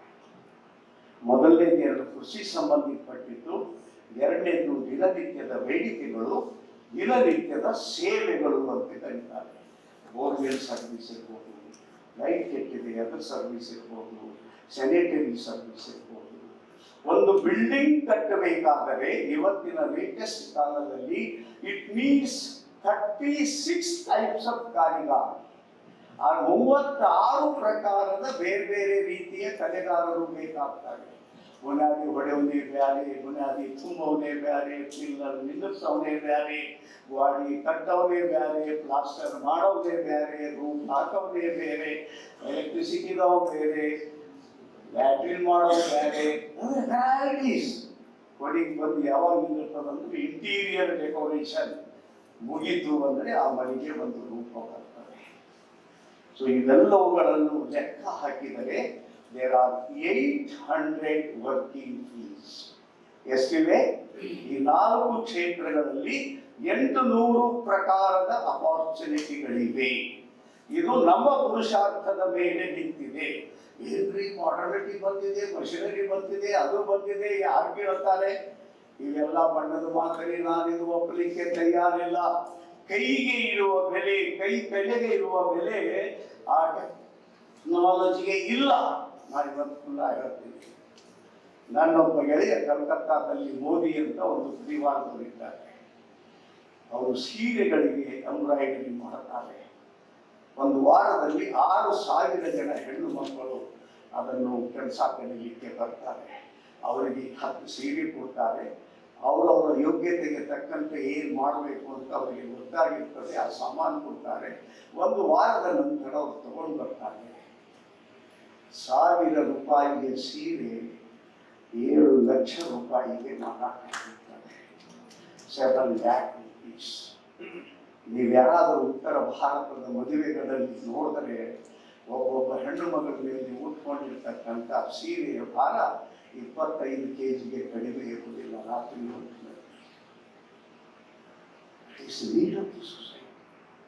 ಸಾಮಾನ್ಯ ನಮ್ಮ ಕಾಲೇಜಿನ ಒಬ್ಬ ಪ್ರಾಧ್ಯಾಪಕರು ಒಂದು 6 ವರ್ಷಗಳ ಹಿಂದೆ ತನ್ನ ಮಗಳ ಮದುವೆಯನ್ನು ಮಾಡಬೇಕಾದರೆ ಅದು ಎಷ್ಟು ಸಣ್ಣದಿರ್ತದೆ. 100 ಇಂಚಿನ ಒಂದು ಬಟ್ಟೆ, ಒಂದು ಬ್ಲೌಸ್ ಹೊಲಿಸಲಿಕ್ಕೆ he spent 7,000 rupees. ಇಂಥ ಕಡೆಗೆ ಯಾಕೆ ತಿಂಡಿಕ್ಕಿಲ್ಲ ಹೋಗ್ತೀವಿ, ಬೇರೆ ಕಡೆ ಯಾಕೆ ಹೋಗೋದಿಲ್ಲ? ಯಸ್, ಅದಕ್ಕಾಗಿ ಹೇಳ್ತೀವಿ, ಈ 800 ಅಪಾರ್ಚುನಿಟಿಗಳನ್ನು ಬಳಕೆ ಮಾಡಿದಾಗ ಬದುಕಿಗೆ ನಾವು ಬೆಳಕನ್ನು ಕೊಡಲಿಕ್ಕೆ ಸಾಧ್ಯ ಇದೆ. ಜನ ಅಂಥವರ ಮುಂದೆ ಕ್ಯೂ ಹಚ್ಚಿ ನಿಲ್ತಾರೆ. ಕೆಲವು ಹೆಣ್ಮಕ್ಳು ನನಗೆ ಹೇಳಿರ್ತಾರೆ, ಸರ್ ನಾವು ಯಾರ್ಯಾರ ಕಡೆ ಹೋಗಿದ್ದೇವೆ, ನಮ್ಮ ಮನಸ್ಸಿಗೆ ತಕ್ಕಂತೆ ಬ್ಲೌಸ್ ಹೊಡೆಯಲೇ ಸಿಕ್ಕಿಲ್ಲ. ನಿಮ್ಗೆ ಯಾರಾದ್ರೂ ನನಗೆ ಗೊತ್ತಿರ್ತದೆ ಯಾರಿರ್ತಾರೆ, ಬೇಕಾದರೆ 4-5 ಹೆಚ್ಚಿ ಕೊಡ್ತೀನಿ ಅಂತ ಹೇಳ್ತಾರೆ. This is the fact. ಈ ಸತ್ಯಕ್ಕಾಗಿ ಮತ್ತು ಈ ತಂತ್ರವನ್ನು ಬೆಳೆಸಿದರೆ ಇವತ್ತಿನ ಭಾರತದಲ್ಲಿ ನಾವು 10 ಕೋಟಿ ಜನರಿಗೆ ಉದ್ಯೋಗ ಕೊಡಲಿಕ್ಕೆ ಸಾಧ್ಯ ಇದೆ. Blindly running behind the technology, it is killing the capability of the man, and every man become idle. ಒಂದು ಕಡೆ ನಮ್ಮ ಕರ್ಮಠತೆ ಸತ್ತು ಹೋಗ್ತಾ ಇದೆ, ಇನ್ನೊಂದು ಕಡೆ ನಾವು ಹೇಡಿ ಆಗ್ತಾ ಇದ್ದೇವೆ. ಎಲ್ಲಿ ಕರ್ಮಠತೆ ಸತ್ತು ಹೋಗ್ತದೆ, ಎಲ್ಲಿ ಹೇಡಿ ಆಗ್ತೇವೆ ಅಂದ ಮೇಲೆ ಆ ವ್ಯಕ್ತಿಯಿಂದ ನಾವು ಒಳ್ಳೆಯ ಭವಿಷ್ಯದ ಅಪೇಕ್ಷೆ ಪಡಲಿಕ್ಕೆ ಸಾಧ್ಯ ಇಲ್ಲ. ಹೀಗಾಗಿ ಒಂದು ಅತಂತ್ರ. ನನ್ನೊಬ್ಬ ಗೆಳೆಯರಿದ್ದಾರೆ, ಅವರು ವೇದದ ಒಂದು ಶ್ಲೋಕವನ್ನು ಹೇಳಿದರು. ಆ ಶ್ಲೋಕದ ಅರ್ಥ ಏನಿತ್ತು ಅಂತಂದ್ರೆ, ಟೆಕ್ನಾಲಜಿ ಅನ್ನೋದು ಏನಿದೆ, if you don't lock it, ಎಲ್ಲಾದರೂ ಒಂದು ಕಡೆ ಅದಕ್ಕೆ ಲಾಕ್ ಮಾಡದೇ ಇದ್ದರೆ ಅದು ನನ್ನನ್ನು ತಿನ್ನುತ್ತದೆ, ನನ್ನ ಮನೆಯನ್ನು ತಿನ್ನುತ್ತದೆ, ನನ್ನ ದೇಶವನ್ನು ತಿಂದು ಹಾಕುತ್ತದೆ. Somewhere we will have to lock this technology. Otherwise, it is a disaster. ಇದೊಂದು ಬೇಡಂಭೂತವಾಗಿ ಈ ಮಾನವ ಜಾತಿಯನ್ನೇ ಸರ್ವನಾಶ ಮಾಡುತ್ತದೆ. ಅದಕ್ಕಾಗಿ ಈ ತಂತ್ರಜ್ಞಾನಕ್ಕೆ ಎಷ್ಟು ಸ್ವಾತಂತ್ರ್ಯ ಕೊಡಬೇಕು, ಈ ಲಾಕ್ ಮಾಡುವ ಶಿಕ್ಷಣ ಅತ್ಯಂತ ಅವಶ್ಯಕತೆ ಇದೆ ನಮ್ಮ ಶಿಕ್ಷಣ ಪದ್ಧತಿಯಲ್ಲಿ ಅಂತ ನಾನು ಹೇಳಲಿಕ್ಕೆ ಇಚ್ಛೆ ಪಡ್ತೀನಿ. ಅಂದರೆ ಅಪಾರ್ಚುನಿಟಿ ಬಗ್ಗೆ ನಾನು ಹೇಳಿದೆ. ಕೃಷಿಯಲ್ಲಿ, ಕೃಷಿ ಬೈ ಪ್ರಾಡಕ್ಟ್ನಲ್ಲಿ, ದಿನನಿತ್ಯದ ಬೇಡಿಕೆಯಲ್ಲಿ, ದಿನನಿತ್ಯದ ಸೇವೆಯಲ್ಲಿ, ನಾನಾ ರೀತಿಯ 800 ಪ್ರಕಾರದ ಕಾರಿಕೆಗಳಲ್ಲಿ ಕೋಟಿ ಕೋಟಿ ಜನರಿಗೆ ಕೆಲಸ ಕೊಡಲಿಕ್ಕೆ ಸಾಧ್ಯ ಇದೆ. ಇಲ್ಲೊಂದು ಪ್ರಶ್ನೆ ಬರ್ತದೆ ಸರ್ಕಾರದ ನೀತಿ ಅಂತ ಹೇಳಿ. ನಾವೊಂದು ಮಾತು ಹೇಳಿ ಮುಗಿಸ್ತೇನೆ.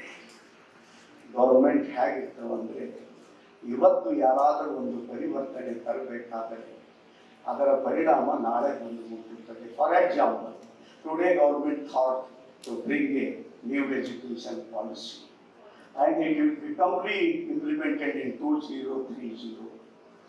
Who is at that 2030? ಯಾರು ಇರ್ತಾರೆ? ಇವರೇ ಇರ್ತಾರೆ ಅನ್ನೋದು ಗ್ಯಾರಂಟಿ ಇದೆನಾ? ಸೊ ಅದಕ್ಕೆ society should take leadership. Do not depend on politicians. This is my wish. ಮಹಿಳಾ ಸಂಘಟನೆ, ಯುವಕರ ಸಂಘಟನೆ, ಸಾಹಿತ್ಯ ಸಂಘಟನೆ, ಕಲಾಕಾರರ ಸಂಘಟನೆ, they should be more positive, more proactive. ಅವರು ಎದ್ದು ನಿಂತಾಗ ಸಮಾಜ ನಿರ್ಮಾಣ ಆಗುತ್ತದೆ. ಸರ್ಕಾರ ತಾತ್ಕಾಲಿಕ ಸುಖಕ್ಕಾಗಿ ನಮ್ಮನ್ನು ಹೇಡಿಯನ್ನಾಗಿ ಮಾಡಿದೆ. ಅದರಿಂದ ನಾವು ಬಹಳ ಅಪೇಕ್ಷೆ ಪಡಲಿಕ್ಕೆ ಸಾಧ್ಯ ಇಲ್ಲ. ನನ್ನೊಬ್ಬ ಗೆಳೆಯರಿದ್ದಾರೆ, ಅವರು ಹೇಳ್ತಾರೆ, ದೊಡ್ಡ ವಿದ್ವಾಂಸರು, ಸಮಾಜ ಆಗೆ ಸತ್ತಾ ಪೀಛೆ, ತಪೋಗ ಜನಕ ಕಲ್ಯಾಣ. ಮುಂದೆ ಸಮಾಜ ಇತ್ತು, ಅಧಿಕಾರ ಎಂದಿತ್ತಂದ್ರೆ ಜನರ ಕಲ್ಯಾಣವಾಗುತ್ತದೆ. ಏನಾದರೂ ಅಧಿಕಾರಕ್ಕೆ ಮುಂದೆ ಮಾಡಿ ನಾವು ಹಿಂದೆ ಹೋದೆವಂದರೆ ನಮ್ಮ ವಿನಾಶ ಕಟ್ಟಿಟ್ಟಿದಾಗುತ್ತಿ ಸರ್ವಜ್ಞ ಅಂತ ಹೇಳಿದ್ದಾರೆ. ಸೊ ಸಮಾಜ ಅಂದರೆ ಯಾರು? ಈ ರೀತಿಯ ನಾನಾ ರೀತಿಯ ಸಂಘಟನೆಗಳು, ಪುರಾಣ, ಪ್ರವಚನ, ಉಪನ್ಯಾಸ, ಬೇರೆ ಬೇರೆ ರೀತಿಯ ಜಿಜಿಪದ, ಹಾಡು, ಸಂಗೀತ, ಚಿತ್ರಕಲೆ, ನಾನಾ ಮುಖಗಳಲ್ಲಿ ಸಮಾಜದ ಬೇರೆ ಬೇರೆ ಸಂಘಟನೆಗಳು ಶಕ್ತಿಶಾಲಿ ಆಗಬೇಕಾಗುತ್ತದೆ. ಹಾಗೆ ಆದಾಗ ಮಾತ್ರ. ಮತ್ತು ಇದೇ ಶಿಕ್ಷಣ ಇದೆ. ಶಿಕ್ಷಣ ಅಂದರೆ ಕ್ಲಾಸ್ನಲ್ಲಿ, ಕಾಲೇಜಿನಲ್ಲಿ ಕುಳಿತು 4 ಪಾಠ ಹೇಳೋದಲ್ಲ. ನಾನು ಇತ್ತೀಚೆಗೆ ಒಂದು ಚಂದನದ ಟಿವಿ ಇಂಟರ್ವ್ಯೂಯಲ್ಲಿ ಮಾತನಾಡುವಾಗ ಹೇಳಿದೆ, what is you mean by leaders? I told, ಇದೇ ಕಲಬುರಗಿಯಲ್ಲಿ ವೇಣುಗೋಪಾಲ್ ಇದ್ದಾನೆ. Is a great mathematician. ಆದರೆ ಅವನು ಕಲಬುರಗಿ ಜನರಿಗೆ ಗೊತ್ತಿರಲಿಲ್ಲ, ಕಲಬುರಗಿ ವಿಶ್ವವಿದ್ಯಾಲಯಕ್ಕೆ ಗೊತ್ತಿರಲಿಲ್ಲ. ಕಳೆದ 15 ವರ್ಷಗಳ ತಪಸ್ಸಿನಿಂದ ಇವತ್ತು ಭಾರತದ ಕನಿಷ್ಠ 20ಕ್ಕೂ ವಿಶ್ವವಿದ್ಯಾಲಯಗಳಿಗೆ ಪರಿಚಿತನಾಗಿ 26ಕ್ಕೂ ಹೆಚ್ಚು ಪುಸ್ತಕಗಳನ್ನು ಬರೆದಿದ್ದಾನೆ. ವೇದಿಕ್ ಮ್ಯಾಥಮೆಟಿಕ್ಸ್, ಬೇರೆ ಬೇರೆ ರೀತಿಯ ಗಣಿತದ ತತ್ವಜ್ಞಾನಗಳನ್ನು. ಭಾರತ ದೇಶದ ಗಣಿತ ಜಗತ್ತಿನ ತಪಸ್ವಿಯಾದಂಥ, ಝಾನ್ಸಿಯಲ್ಲಿ ವಾಸವಾಗಿರ್ತಕ್ಕಂಥ 90 ವಯಸ್ಸಿನ ಅಜ್ಜ ಗುಪ್ತ ಹೇಳ್ತಾನೆ, ಈ ಮಗು ನನ್ನ ವಾರಸ್ದಾರ ಅಂತ ಹೇಳ್ತಾನೆ. ಆದರೆ ಈ ಬೆಲೆ ಬಾಳುವ ಸಂಪತ್ತು ಕಲಬುರಗಿಯಲ್ಲಿದೆ. ಅವನೊಬ್ಬ ಲೀಡರ್ ಅಂತೆ ನಮಗೆ ಗೊತ್ತಿಲ್ಲ. ಇದು ನೋವಿನ ಸಂಗತಿ. ಅದೇ ರೀತಿ ಮಾನಯ್ಯ ಬಡಗೆ ಕಲ್ಲಿನ ಕೆಲಸ ಮಾಡ್ತಾನೆ, ಕಟ್ಟಿಗೆ ಕೆಲಸ ಮಾಡ್ತಾನೆ, ಮತ್ತು ಕಂಚಿನ ಕೆಲಸ ಮಾಡ್ತಾನೆ. ಎಷ್ಟು ಸುಂದರ ಕಲೆ ಮಾಡ್ತಾನೆ ವೈಜ್ಞಾನಿಕವಾಗಿ. ಆತನ ಒಂದೊಂದು ಮೂರ್ತಿಗಳು 80 ಲಕ್ಷ, 90 ಲಕ್ಷ, 1 ಕೋಟಿಗೆ ಮಾರಾಟ. ಒಬ್ಬ ಶ್ರೀಮಂತನಿಗೆ ಮಾಡಿಕೊಟ್ಟಿರ್ತಕ್ಕಂಥ ಮನೆಯ ದೇವರ ಬಾಗಿಲ ಮೂರ್ತಿಗೆ ಬೇಕಾದಂತಹ ದೇವರ ಮನೆ ಬಾಗಿಲ, ಅದರ ಕೀಮತ್ತು 84 ಲಕ್ಷ ರೂಪಾಯಿ. ಇಂಥ ಕಲಾಕಾರ, whether he is not a leader, ಅವನು ನಮ್ಮ ನಾಯಕನು ಅಲ್ಲವೇ? ಹೀಗೆ ಬದುಕಿಗೆ ಹಾಗೆ 800 ಬದುಕಿನ ಕಲೆಗಳಿವೆ. ಹಾಗೆಯೇ ಬದುಕಿನ ಸಾರ್ಥಕತೆ ಮಾಡಲಿಕ್ಕೆ 800 ಶಾಸ್ತ್ರಗಳಿವೆ. ಅದು ಜ್ಯೋತಿಷ್ ಶಾಸ್ತ್ರ ಆಗಿರ್ಬೋದು, ಕಲಾಶಾಸ್ತ್ರ ಆಗಿರ್ಬೋದು, ಸಂಗೀತ ಶಾಸ್ತ್ರ ಆಗಿರ್ಬೋದು, ನೃತ್ಯ ಶಾಸ್ತ್ರ ಆಗಿರ್ಬೋದು, ಭೌತಶಾಸ್ತ್ರ, ರಸಾಯನ ಶಾಸ್ತ್ರ, ಭಾಷಾಶಾಸ್ತ್ರ, ವ್ಯಾಕರಣ ಶಾಸ್ತ್ರ, ಹೀಗೆ 800ಕ್ಕೂ ಮಿಕ್ಕಿದ ಶಾಸ್ತ್ರಗಳಲ್ಲಿ when we create a leaders in this country, then this country has got a future. ಅವತ್ತು ತಾಯಿ ಮತ್ತೊಮ್ಮೆ ವಿಶ್ವದ ತಾಯಿ ಆಗಲಿಕ್ಕೆ ಸಾಧ್ಯವಿದೆ. ಸುಮ್ಮನೆ ಭಾರತ ಮಾತೆ ನಾವು ಜಗತ್ತಿನಲ್ಲಿ ನಂಬರ್ 1 ಉದುರಿ ಭಾಷಣ ಹೊಡ್ಕೊಂಡು ನಾವು ಹೋಗ್ಬೋದೆ. ಒಳಗೆ ಟೊಳ್ಳಿಟ್ಟು ಹೊರಗೆ ದೊಡ್ಡ ದೊಡ್ಡ ಮಾತುಗಳನ್ನು ಆಡಿದರೆ ಅದು ಸತ್ಯವಾದ ಬೆಳವಣಿಗೆ ಮಾಡಿಕೊಳ್ಳಿಕ್ಕೆ ಸಾಧ್ಯ ಇಲ್ಲ. So these are the what type of we leaders we want. Now I request you all, ಈ 60-40 ನಾನು ರೇಷಿಯೋ ಹೇಳ್ತೀನಲ್ಲ, how you create the leaders in your classroom, in your chamber, sitting with 10, 4, 5 students to become a master, to become a leader in that field. That is the need of the hour, need of the hour. Yes, there are challenges for this.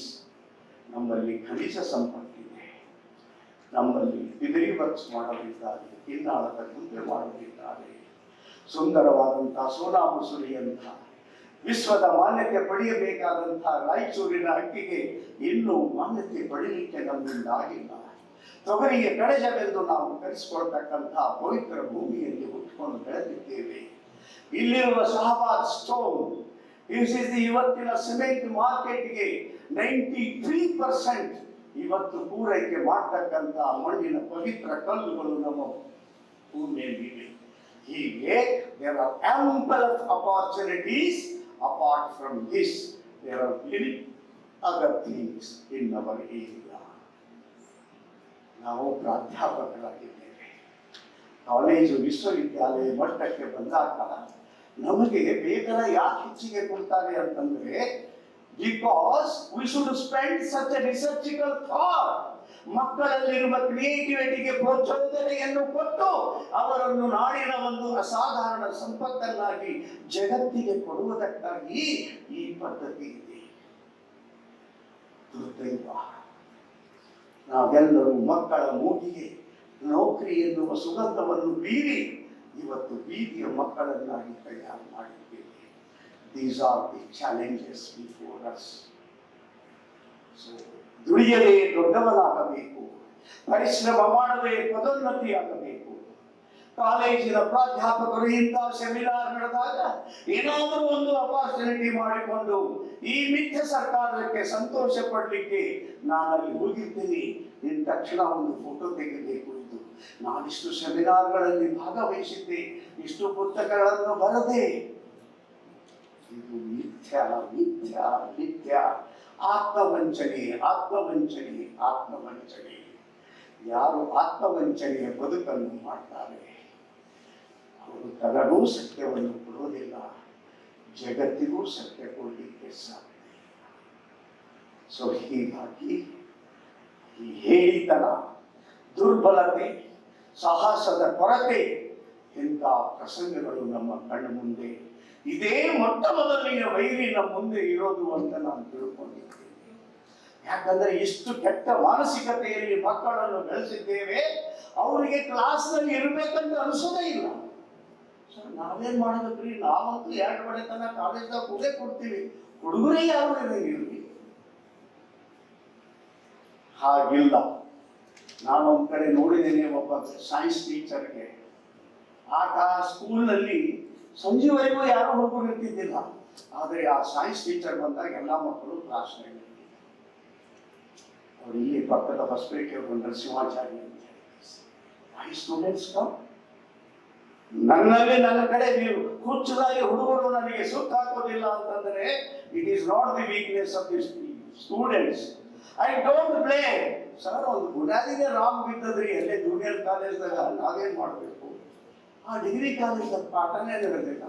ಹೌದು, ಏನೋ ನಡೆದಿಲ್ಲ, ಮತ್ತೆ ನಿಮ್ಮಲ್ಲಿ ಬಂದಾಗ ಯಾಕಂದ್ರೆ ನೀವು ಶುದ್ಧ ಮಾಡ್ತೀವಿ ಅಂತ ನಿನ್ನ ಕೈಯಲ್ಲಿ ಕೊಟ್ಟಿದ್ದಾರೆ. ಸೊ ಇದು ಚಾಲೆಂಜ್ ಇದೆ ನಮ್ಮ ಮುಂದೆ. ಈ ಚಾಲೆಂಜ್ಗೆ ನೀವು ಸ್ವೀಕಾರ ಮಾಡಬೇಕು ಮತ್ತು ಆ ಮಕ್ಕಳಲ್ಲಿರುವ ಆ ದುರ್ಬಲತೆಯನ್ನು ತೆಗೆದುಹಾಕಿ ಯಾವುದಾದರೂ ಒಂದು ಕ್ರಿಯಾಶೀಲ ವರ್ಕಿನಲ್ಲಿ ಅವರಲ್ಲಿ ತೊಡಗಿಸಬೇಕು. ಹಾಗೆ ಔಷಧಿಗೆ ಬಾರದ ಸಸ್ಯ ಇಲ್ಲ, ಕೆಲಸಕ್ಕೆ ಬಾರದ ಮಾನವನಿಲ್ಲ ಅಂತ ನಾವು ಕೇಳಿದ್ದೇವೆ. ಇದೇ ಕಲಬುರಗಿಯಲ್ಲಿ ನಗರದಲ್ಲಿ ಒಬ್ಬ ತಾಯಿ ಇದ್ದಾಳೆ, ಅವಳಿಗೆ ಶಿವಂತಕ ಮಣಿ ಅಂತ ಒಬ್ಬ ಮಗಳಿದ್ದಾಳೆ. ಮಗಳು ಹುಚ್ಚಿ. ಆದರೆ ತಂದೆ ತಾಯಿ ಮನಸ್ಸನ್ನು ಎಷ್ಟು ಗೆದ್ದಿದ್ದಾಳೆ ಗೊತ್ತಾ? ಒಬ್ಬ ಹುಚ್ಚಿ ಮಗಳು ತಂದೆ ತಾಯಿಯ ಮನಸ್ಸನ್ನು ಗೆದ್ದು ಇವತ್ತು ಕಲಬುರಗಿಯಲ್ಲಿ ಒಂದು ಬುದ್ಧಿಮಾನ ಶಾಲೆಯನ್ನು ನಡೆಸ್ತಾರೆ ಮಗಳಿಗಾಗಿ. ಅವಳಿಗಾಗಿ 6 ಎಕರೆ ಜಮೀನು ಇಟ್ಟಿದ್ದಾರೆ. ಅಫಜಲ್ಪುರ್ ರೋಡ್ನಲ್ಲಿ ಮನೆಯ ಒಂದು ಸಣ್ಣ ಸಮಸ್ಯೆ ತಂದಾಗ ತಂದೆ ತಾಯಿ ಇಬ್ಬರು ನನ್ನ ಕಡೆ ಬಂದರು. ಬಾಗಿಲು ಬಂದ್ ಮಾಡಿದ್ರು, ಅಳ್ಳಿಕ್ಕೆ ಶುರು ಮಾಡಿದ್ರು. ಯಾಕಮ್ಮ, ಯಾಕಂತ ಏನಾಯ್ತು? ಅವ್ರು ಹೇಳಿದ್ರು, ನಮ್ಮ ಭಯ ಹೀಗಿದ್ದಾಳೆ, ನಮ್ಮ ಸೊಸೆ ಹೀಗಿದ್ದಾಳೆ, ನಾಳೆ ನಮಗೆ ಭಯ ಇದೆ, ನನ್ನ ಮಗಳಿಗೆ ಹುಚ್ಚಿ ಅಂತ ಪಾಲ ಕೊಡದೇ ಇದ್ದರೆ ಅವಳ ಗತಿ ಏನು? ಅವಳು ಏನೇ ಆಗಲಿ ಅವಳ ಪಾಲಿನ ಆಸ್ತಿ ಅವಳಿಗೆ ಹೋಗಬೇಕು. ಏನಾದರೂ ಮಾಡಿ ನೀವು ದಾರಿಯನ್ನು ತೋರಿಸಿ ಅಂತ ಅಳಿಸಿ ನೋಡಿ. ಒಬ್ಬ ಹುಚ್ಚ ಮಗಳ ಬಗ್ಗೆ ತಂದೆ ತಾಯಿಯ ಪ್ರೀತಿ ಏನು? ಆ ಒಬ್ಬ ಹುಚ್ಚ ಮಗಳು ಇವತ್ತು ತನ್ನ ಜೊತೆಗೆ 80 ಜನ ಮಕ್ಕಳನ್ನು ತೆಗೆದುಕೊಂಡು ಶಾಲೆ ಇದ್ದಾರೆ. 10 ಜನ ಶಿಕ್ಷಕರಿಗೆ ಉದ್ಯೋಗ ಕೊಟ್ಟಿದ್ದಾರೆ. ಅಪ್ಪ ಜಮೀನು ತೆಗೆದಿಟ್ಟಿದ್ದಾನೆ. ಒಬ್ಬ ಹುಚ್ಚಿ ಹೆಣ್ಣುಮಗಳು ಇಷ್ಟೊಂದು ಕ್ರಿಯಾಶೀಲತೆ ಕೊಡ್ಲಿಕ್ಕೆ ಸಾಧ್ಯ ಇದ್ದರೆ, ಇಷ್ಟೊಂದು ವಿದ್ಯೆ ಕಲಿತು, ಇಷ್ಟೊಂದು ಪ್ರಾಧ್ಯಾಪಕರನ್ನು ಅನಿಸ್ಕೊಂಡು ಬದುಕಿನಲ್ಲಿ ನಮಗೆ ಹೊಸ ಹೊಸ ಕೆಲಸ ಮಾಡಲಿಕ್ಕೆ ಇಷ್ಟೆಲ್ಲ ಅನುಕೂಲತೆಯನ್ನು ಪಡೆದುಕೊಂಡು ಇನ್ನೊಬ್ಬರ ತಲೆಯ ಮೇಲೆ ತೆಗೆಯನ್ನು ಹೊಡೆಯುವುದು, ಆ ದುರ್ಬಲ ವ್ಯಕ್ತಿಯ ಮುಖವನ್ನು ನೋಡ್ಲಿಕ್ಕೆ ನಾನು ಇಚ್ಛೆ ಮಾಡೋದಿಲ್ಲ. Because weakness is the one of the main cause for all the sufferings of human being. ದುರ್ಬಲತೆ ಮನುಷ್ಯನ ಎಲ್ಲ ನೋವು, ದುಃಖ, ಅಸಹಾಯಕತೆಗೆ ಮೂಲ ಕಾರಣವಿರುತ್ತದೆ. think out of the box. Yes, there are ample of big world. ಯಾಕಂದ್ರೆ ನಮ್ಗೆ ಅದೇ ರಾಟಿಯಲ್ಲಿ ಬಿಟ್ಟಿದೆ. ಮಗು ಹುಟ್ಟಿದ ಬರ್ತದೆ, ಏನ್ ಮಗು ಏನು ಓದ್ತಿ, ಡಾಕ್ಟರ್ ಆಗ್ತಾರೆ, ಇಂಜಿನಿಯರ್ ಆಗ್ತಾರೆ, ಶಾಲಿ ಮಾಸ್ಟರ್ ಆಗ್ತಾರೆ, ನಮ್ಮೂರು ಪಂಚಾಯಿತಿಯಲ್ಲಿ ಪ್ಯೂನ್ ಆಗ್ತಾರೆ. ಅರೆ ಮೊದಲೇ ಮಕ್ಕಳ ಕಾಲಿಗೆ ಹಗ್ಗವನ್ನು ಕಟ್ಟಿ ಹಾಕಿ ಅದನ್ನು ಆಕಾಶದ ಪಕ್ಷಿಯನ್ನಾಗಿ ಮಾಡಲಿಕ್ಕೆ ಸಾಧ್ಯ ಇದೆನಾ? No no no. ಸೊ ಅದಕ್ಕಾಗಿ first changing the mindset of the teacher, second changing the mindset of the students. In between these four fields of human growth life, and there are big opportunities in our Kalyana Karnataka. ಉದ್ಯೋಗಕ್ಕಾಗಿ ಇದೆ, ಕೃಷಿಯಲ್ಲಿ ಇದೆ, ಸಣ್ಣ ಸಣ್ಣ ಉದ್ದಿಮೆಗಳಲ್ಲಿದೆ, ಗೃಹ ಉದ್ದಿಮೆಗಳಲ್ಲಿದೆ, ಮತ್ತು ಇದನ್ನು ನಾವು ಸಮೀಪದಿಂದ ಕಣ್ಣಾಗಿ ನೋಡ್ತೇವೆ. ಈ ರೀತಿ ಮಾಡಿ ದುಡಿದು ತಲೆ ಎತ್ತಿ ಬದುಕುಗಳನ್ನು ಕಂಡಿದ್ದೇವೆ. ಅದಕ್ಕಾಗಿ ನೂತನ ಶಿಕ್ಷಣ ನೀತಿಯ ಬೆಳಕಿನಲ್ಲಿ ನಮ್ಮ ಮಕ್ಕಳಿಗೆ ಹೊಸ ಬೆಳಕನ್ನು ಕೊಡಬೇಕು ಅನ್ನುವ ಹಳಮಳ ನಮ್ಮಲ್ಲಿದ್ದರೆ, ನಾವು ಉಣ್ಣಂತಹ ಅನ್ನ ನಮ್ಮ ಹೊಟ್ಟೆಗೆ ಹಟ್ಟಬೇಕು ಅಂತ ನಮಗೆ ಕಳಕಳಿ ಇದ್ದರೆ ಸಾಕು. ದೇವರು ಹಾದಿಯನ್ನು ತೋರಿಸ್ತಾರೆ. ಅಂತಹ ಒಂದು ಬೆಳಕಿನಲ್ಲಿ ನಾವು ನಮ್ಮ ಬದುಕಿನ ಬೆಳಕನ್ನು ಕಾಣ್ತಕ್ಕಂತಹ ಪ್ರಯತ್ನ ಮಾಡಬೇಕು. ಇದು ನನ್ನ ಆಸೆ ಇದೆ. ಒಂದು ನಿಶ್ಚಿತವಾದ ಸಮಯದಲ್ಲಿ ಎಲ್ಲ ವಿಚಾರವನ್ನು ಹೇಳಲಿಕ್ಕೆ ಆಗುವುದಿಲ್ಲ. ಎಲ್ಲವನ್ನು ಸ್ವಲ್ಪ ಸ್ವಲ್ಪ ಮೊಟ್ಟು ಅಲ್ಲಿ ಸ್ಪರ್ಶ ಮಾಡಿ ಮತ್ತು ಅಲ್ಲಿರುವ ಹಾದಿಗಳನ್ನು ನಾನು ತೋರಿಸಿದ್ದೇನೆ. ಇದಕ್ಕೂ ಮೀರಿ ಯಾರಿಗಾದರೂ ಸಮಸ್ಯೆಗಳು ತೊಂದರೆ ಇದ್ದರೆ ಇಲ್ಲಿರುವ ಅವಕಾಶ ಇಲ್ಲಂದರೆ ದಿನನಿತ್ಯದ ಬದುಕಿನಲ್ಲಿ ನಾನಿರುವುದು ಸಾರ್ವಜನಿಕ ಜೀವನಕ್ಕಾಗಿ. ಹಗಲು ರಾತ್ರಿ ನನ್ನನ್ನು ಹಿಂಡಿ ಹಾಕಿ, ಯಾಕಂದರೆ ಮತ್ತೊಮ್ಮೆ ತಾಯಿ ಭಾರತ ಮಾತೆ ಜಗತ್ತಿನ ತಾಯಿಯಾಗಿ ನಿಜವಾದ ಅರ್ಥದಲ್ಲಿ ಕಾಣಬೇಕು ಅಂತ ನನ್ನ ಆಸೆ ಇದೆ. ಅದಕ್ಕಾಗಿ ಪರಿತಪಿಸ್ತಾ ಇದ್ದೇನೆ. ಅದಕ್ಕಾಗಿ ಹಗಲಿರುಳು ನಾನು ದುಡಿತಾ ಇದ್ದೇನೆ. ಅಂತಹದಕ್ಕಾಗಿ ಇವತ್ತು ಗುಲ್ಬರ್ಗ ವಿಶ್ವವಿದ್ಯಾಲಯದ ಕಲಬುರಗಿ ನಗರದಲ್ಲಿ ತಮ್ಮಂಥವರ ಮುಂದೆ ಮತ್ತು ಈ ವಿಶ್ವವಿದ್ಯಾಲಯದ ಸರ್ವ ಸೇವಾ ಬಳಗದ ಮುಂದೆ ಈ ಎರಡು ಮಾತುಗಳನ್ನು ಹೇಳಲಿಕ್ಕೆ ಒಂದು ಅವಕಾಶ ನೀವು ಮಾಡಿಕೊಟ್ಟಿದ್ದೀರಿ. ಅದನ್ನು ನಾನು ಸಾರ್ಥಕ ಮಾಡಿಕೊಳ್ಳಲಿಕ್ಕೆ ಪ್ರಯತ್ನ ಮಾಡಿದ್ದೇನೆ. ಇದನ್ನು ಆಧಾರವಾಗಿಟ್ಟುಕೊಂಡು ಒಂದು ವಾರದ ನಿಮ್ಮ ಕಾರ್ಯಾಗಾರ ಏನಿದೆ ರಿಯಲಿ ಇಡೀ ದೇಶದ ಎಲ್ಲ ವಿಶ್ವವಿದ್ಯಾಲಯಗಳಿಗೆ ಅದೊಂದು ಮಾದರಿಯ ಕಾರ್ಯಾಗಾರ ಆಗಲಿ ಅಂತ ಹೊಸ ಬೆಳಕಿನಲ್ಲಿ 2ನೇ ವರ್ಷ ವಿದ್ಯಾರ್ಥಿಗಳು ಕಾಲಿಡಲಿ ಅಂತ ಪ್ರಾರ್ಥನೆ ಮಾಡಿ ನನ್ನ ಮಾತಿಗೆ ವಿರಾಮ ನೀಡುತ್ತೇನೆ. ಎಲ್ಲರಿಗೆ ನಮಸ್ಕಾರಗಳು. ಗೌರವಾನ್ವಿತ ಕುಟುಂಬದವರೇ, ಪಾಟೀಲ್ಜಿಯವರ ಕನಸು, ಪಾಟೀಲ್ಜಿಯವರ ಮನಸ್ಸು, ಪಾಟೀಲ್ಜಿಯವರ ಪರಿಕಲ್ಪನೆ, ಪಾಟೀಲ್ಜಿಯವರ ಸಮಾಜಕ್ಕೆ ಕಳಿಕಳಿ ಇವೆಲ್ಲವೂ ಶಿಕ್ಷಣ ಕ್ಷೇತ್ರದ ಮುಖಾಂತರ ಸಾಧ್ಯ ಅಂತಕ್ಕಂಥ ಅದ್ಭುತ ಮಿತವನ್ನು ಅರ್ಥ ಮಾಡ್ಕೊಂಡಿದೆ ಅಂತ ನಾನು ಅನಿಸುತ್ತೇನೆ. ಇನ್ನೂ ನಮಗೆ 8 ನಿಮಿಷಗಳ ಕಾಲಾವಕಾಶ ಇದೆ. ಒಂದು 4 ಪ್ರಶ್ನೆಗಳಿಗೆ ಅವಕಾಶವನ್ನು ಮಾಡಿಕೊಡಲಾಗುತ್ತದೆ. ಮಹಿಳೆಯರ ಕಡೆಯಿಂದ 2 ಪ್ರಶ್ನೆಗಳು, ಪುರುಷರ ಕಡೆಯಿಂದ 2 ಪ್ರಶ್ನೆಗಳು. ನಿಮ್ಮ ಪ್ರಶ್ನೆಗಳು ಕೇಳುವ ವಿಷಯಗಳು ಬಹಳ ಸ್ಪಷ್ಟವಾಗಿರಬೇಕು, ನೇರವಾಗಿರಬೇಕು. ಶೈಕ್ಷಣಿಕ ಗುಣಮಟ್ಟದ ಸಮರ್ಥನೆಯಿಂದ ನಾವು ಏನು ಸುಧಾರಣೆ ಸಾಧ್ಯವಾಗುತ್ತೆ ನಮ್ಮ ಮಹಾವಿದ್ಯಾಲಯಗಳಲ್ಲಿ, ನಮ್ಮ ವಿಶ್ವವಿದ್ಯಾಲಯಗಳಲ್ಲಿ. ಈ ಒಂದು ಪರಿಕಲ್ಪನೆಯಲ್ಲಿ ನೇರವಾದಂಥ ಸ್ಪಷ್ಟವಾದಂಥ 4 ಪ್ರಶ್ನೆಗಳು ನಿಮ್ಮ ಮುಂದೆ ಬರಲಿದೆ. ದಯವಿಟ್ಟು ತಾವು ಪಾಟೀಲ್ ಜೊತೆಗೆ ಈ ಪ್ರಶ್ನೆಗಳ ಮುಖಾಂತರ ಸಂವಾದವನ್ನು ಮಾಡಬಹುದು. ಎಲ್ಲರಿಗೂ ನಮಸ್ಕಾರಗಳು. ಸನ್ಮಾನ್ಯ ಪಾಟೀಲ್ಜಿಯವರ ಮಾತುಗಳನ್ನು ಈ ಸಂದರ್ಭದಲ್ಲಿ ನಾನು ಡಾಕ್ಟರ್ BR ಅಣ್ಣಾಸಾಗರ್, ಸರ್ಕಾರಿ ಪ್ರಥಮ ದರ್ಜೆ ಕಾಲೇಜು ಸೇಡನ್ನ ಪ್ರಾಂಶುಪಾಲ.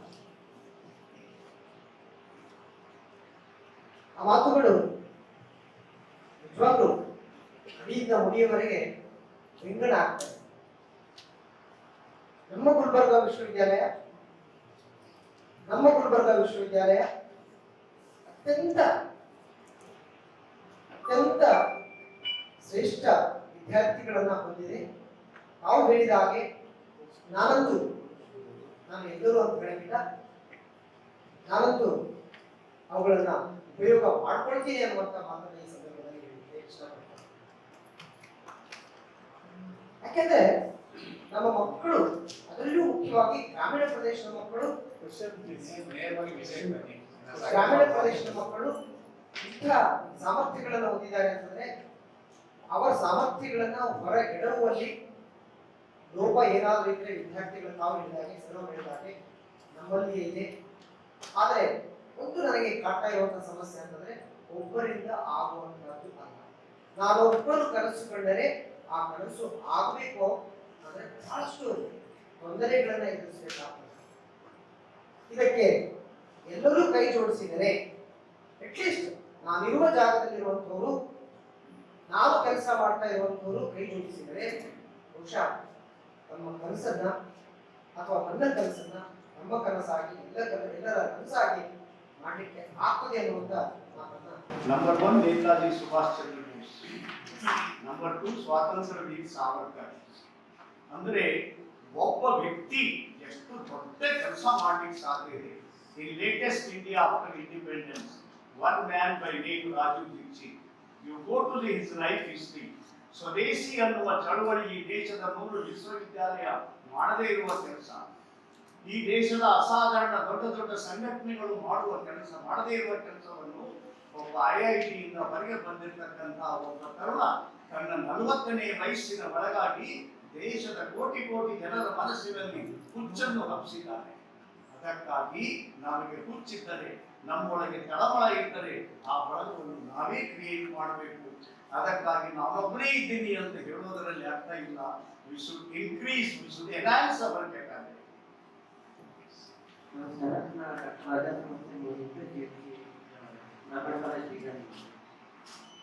My question is more applicable to our honorable VC.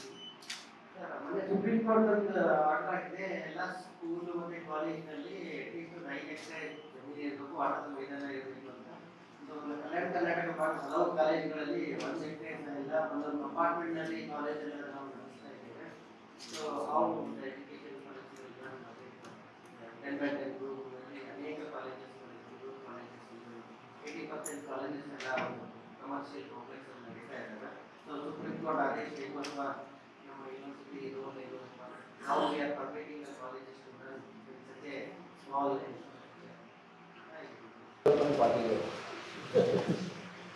Sir, ಇದಕ್ಕೆ ನೇರವಾಗಿ ಹೇಳಬೇಕಂದ್ರೆ not A question of supreme court order. ಕೆಲವೊಂದು ಸಲ ಸುಪ್ರೀಂ ಕೋರ್ಟ್ ಆರ್ಡರ್ ಹೇಗೆ ಬರ್ತದೆ, ಈ CC ಕ್ಯಾಮ್ರಾ ಹಾಕಿಕೊಳ್ಳೋದು ಎಲ್ಲ ಕಡೆಗಳಲ್ಲಿ. ಆದರೆ ಫೈರ್ ಬ್ರಿಗೇಡ್ ಲಾ ಏನ್ ಹೇಳ್ತದೆ ಅಂದ್ರೆ 15 ಮೀಟರ್ ವರೆಗೆ CC ಕ್ಯಾಮ್ರಾ ಬೇಕಾಗಿಲ್ಲ ಅಂತ. ಇವತ್ತು ಕಳೆದ 1 ವರ್ಷದಲ್ಲಿ ಎಲ್ಲಾ ಶಿಕ್ಷಣ ಸಂಸ್ಥೆಗಳನ್ನು ಜಾಲಾಡಿ ಬಿಟ್ಟಿದ್ದಾರೆ. ಕ್ರೌಸ್ ದುರ್ದೈವದಿಂದ ಒಂದು ಯಾವುದೋ ಘಟನೆ ನಡೆದಾಗ ಸುಪ್ರೀಂ ಕೋರ್ಟ್ನಲ್ಲಿ ಸತ್ಯವಾದ ಸಂಗತಿಯನ್ನು ಯಾರು ಹೇಳಲಿಕ್ಕೆ ತಯಾರಾಗುವುದು. ಹೀಗೇನೆ ಎಲ್ಲರಿಗೆ ಜಮೀನು ಕೊಟ್ಟು ಹೋದ್ರಪ್ಪ ಅಂತಂದ್ರೆ ನಮ್ಗೆ ತಿನ್ಲಿಕ್ಕೆ ಏನು ಸಿಗೋದಿಲ್ಲ. ಅವ್ರು 5 ಎಕರೆ ಬಿಟ್ಟು 10 ಎಕರೆ ಕೆನಡಾದವ್ರು ಕೊಟ್ಟರೆ ನಡೀತದೆ ಭಾರತ ದೇಶದಲ್ಲಿ. ಅದಕ್ಕೆ ಏನೇ ನಾನಾ ಚಕ್ಕರ್ ಆಟ ಅಂತ ಆಡ್ತಾರ, ಮತ್ತೊಂದು ಆಟ ಅಂತ ಆಡ್ತಾರ. ನಮ್ಮ ದೇಶದಲ್ಲಿ ಇಷ್ಟು ರೀತಿಯ ಆಟದ ಪ್ರಕಾರಗಳು ಇವೆ. ಒಂದು ದಂಡ ಬೈಕ್ ಕೊಡೋದು ಒಂದೇ ಜಾಗದಲ್ಲಿ you can get all your energy in your body. It is not necessary a big cricket ground for your life. So ಅದಕ್ಕಾಗಿ ಯುದ್ಧದಲ್ಲಿ ಮೊದಲು ನಾವು ಈಗ ಇದ್ದಿದ್ರಾಗೆಲ್ಲ ಏನ್ ಮಾಡ್ಲತ್ತೀವಿ ಅಂತದೇನಾದ್ರೂ ಅಚೀವ್ಮೆಂಟ್ ಇಲ್ಲ. ಪೂರಾ ಏಸ್ ಗ್ರೌಂಡ್ ಖಾಲಿ ಬಿದ್ದಿವೆ. ಇದೇ ಗುಲ್ಬರ್ಗಾದಲ್ಲಿ ನನ್ಗೆ ಗೊತ್ತಿದೆ. You take your student once in a week, twice in a week, make any types of game, ಖಾಲಿ ಬಿದ್ದಿರ್ತವೆ. ಈ ನಮ್ಮ ಗುಲ್ಬರ್ಗಾದ ಇದಿದೆ, ನಮ್ಮ ಸ್ಟೇಡಿಯಂ ಪಕ್ಕದಲ್ಲಿರ್ತಕ್ಕಂಥ ಕ್ರೈಸ್ಟ್ ಇನ್ಸ್ಟಿಟ್ಯೂಷನ್ ಗ್ರೌಂಡ್ ಇದೆ.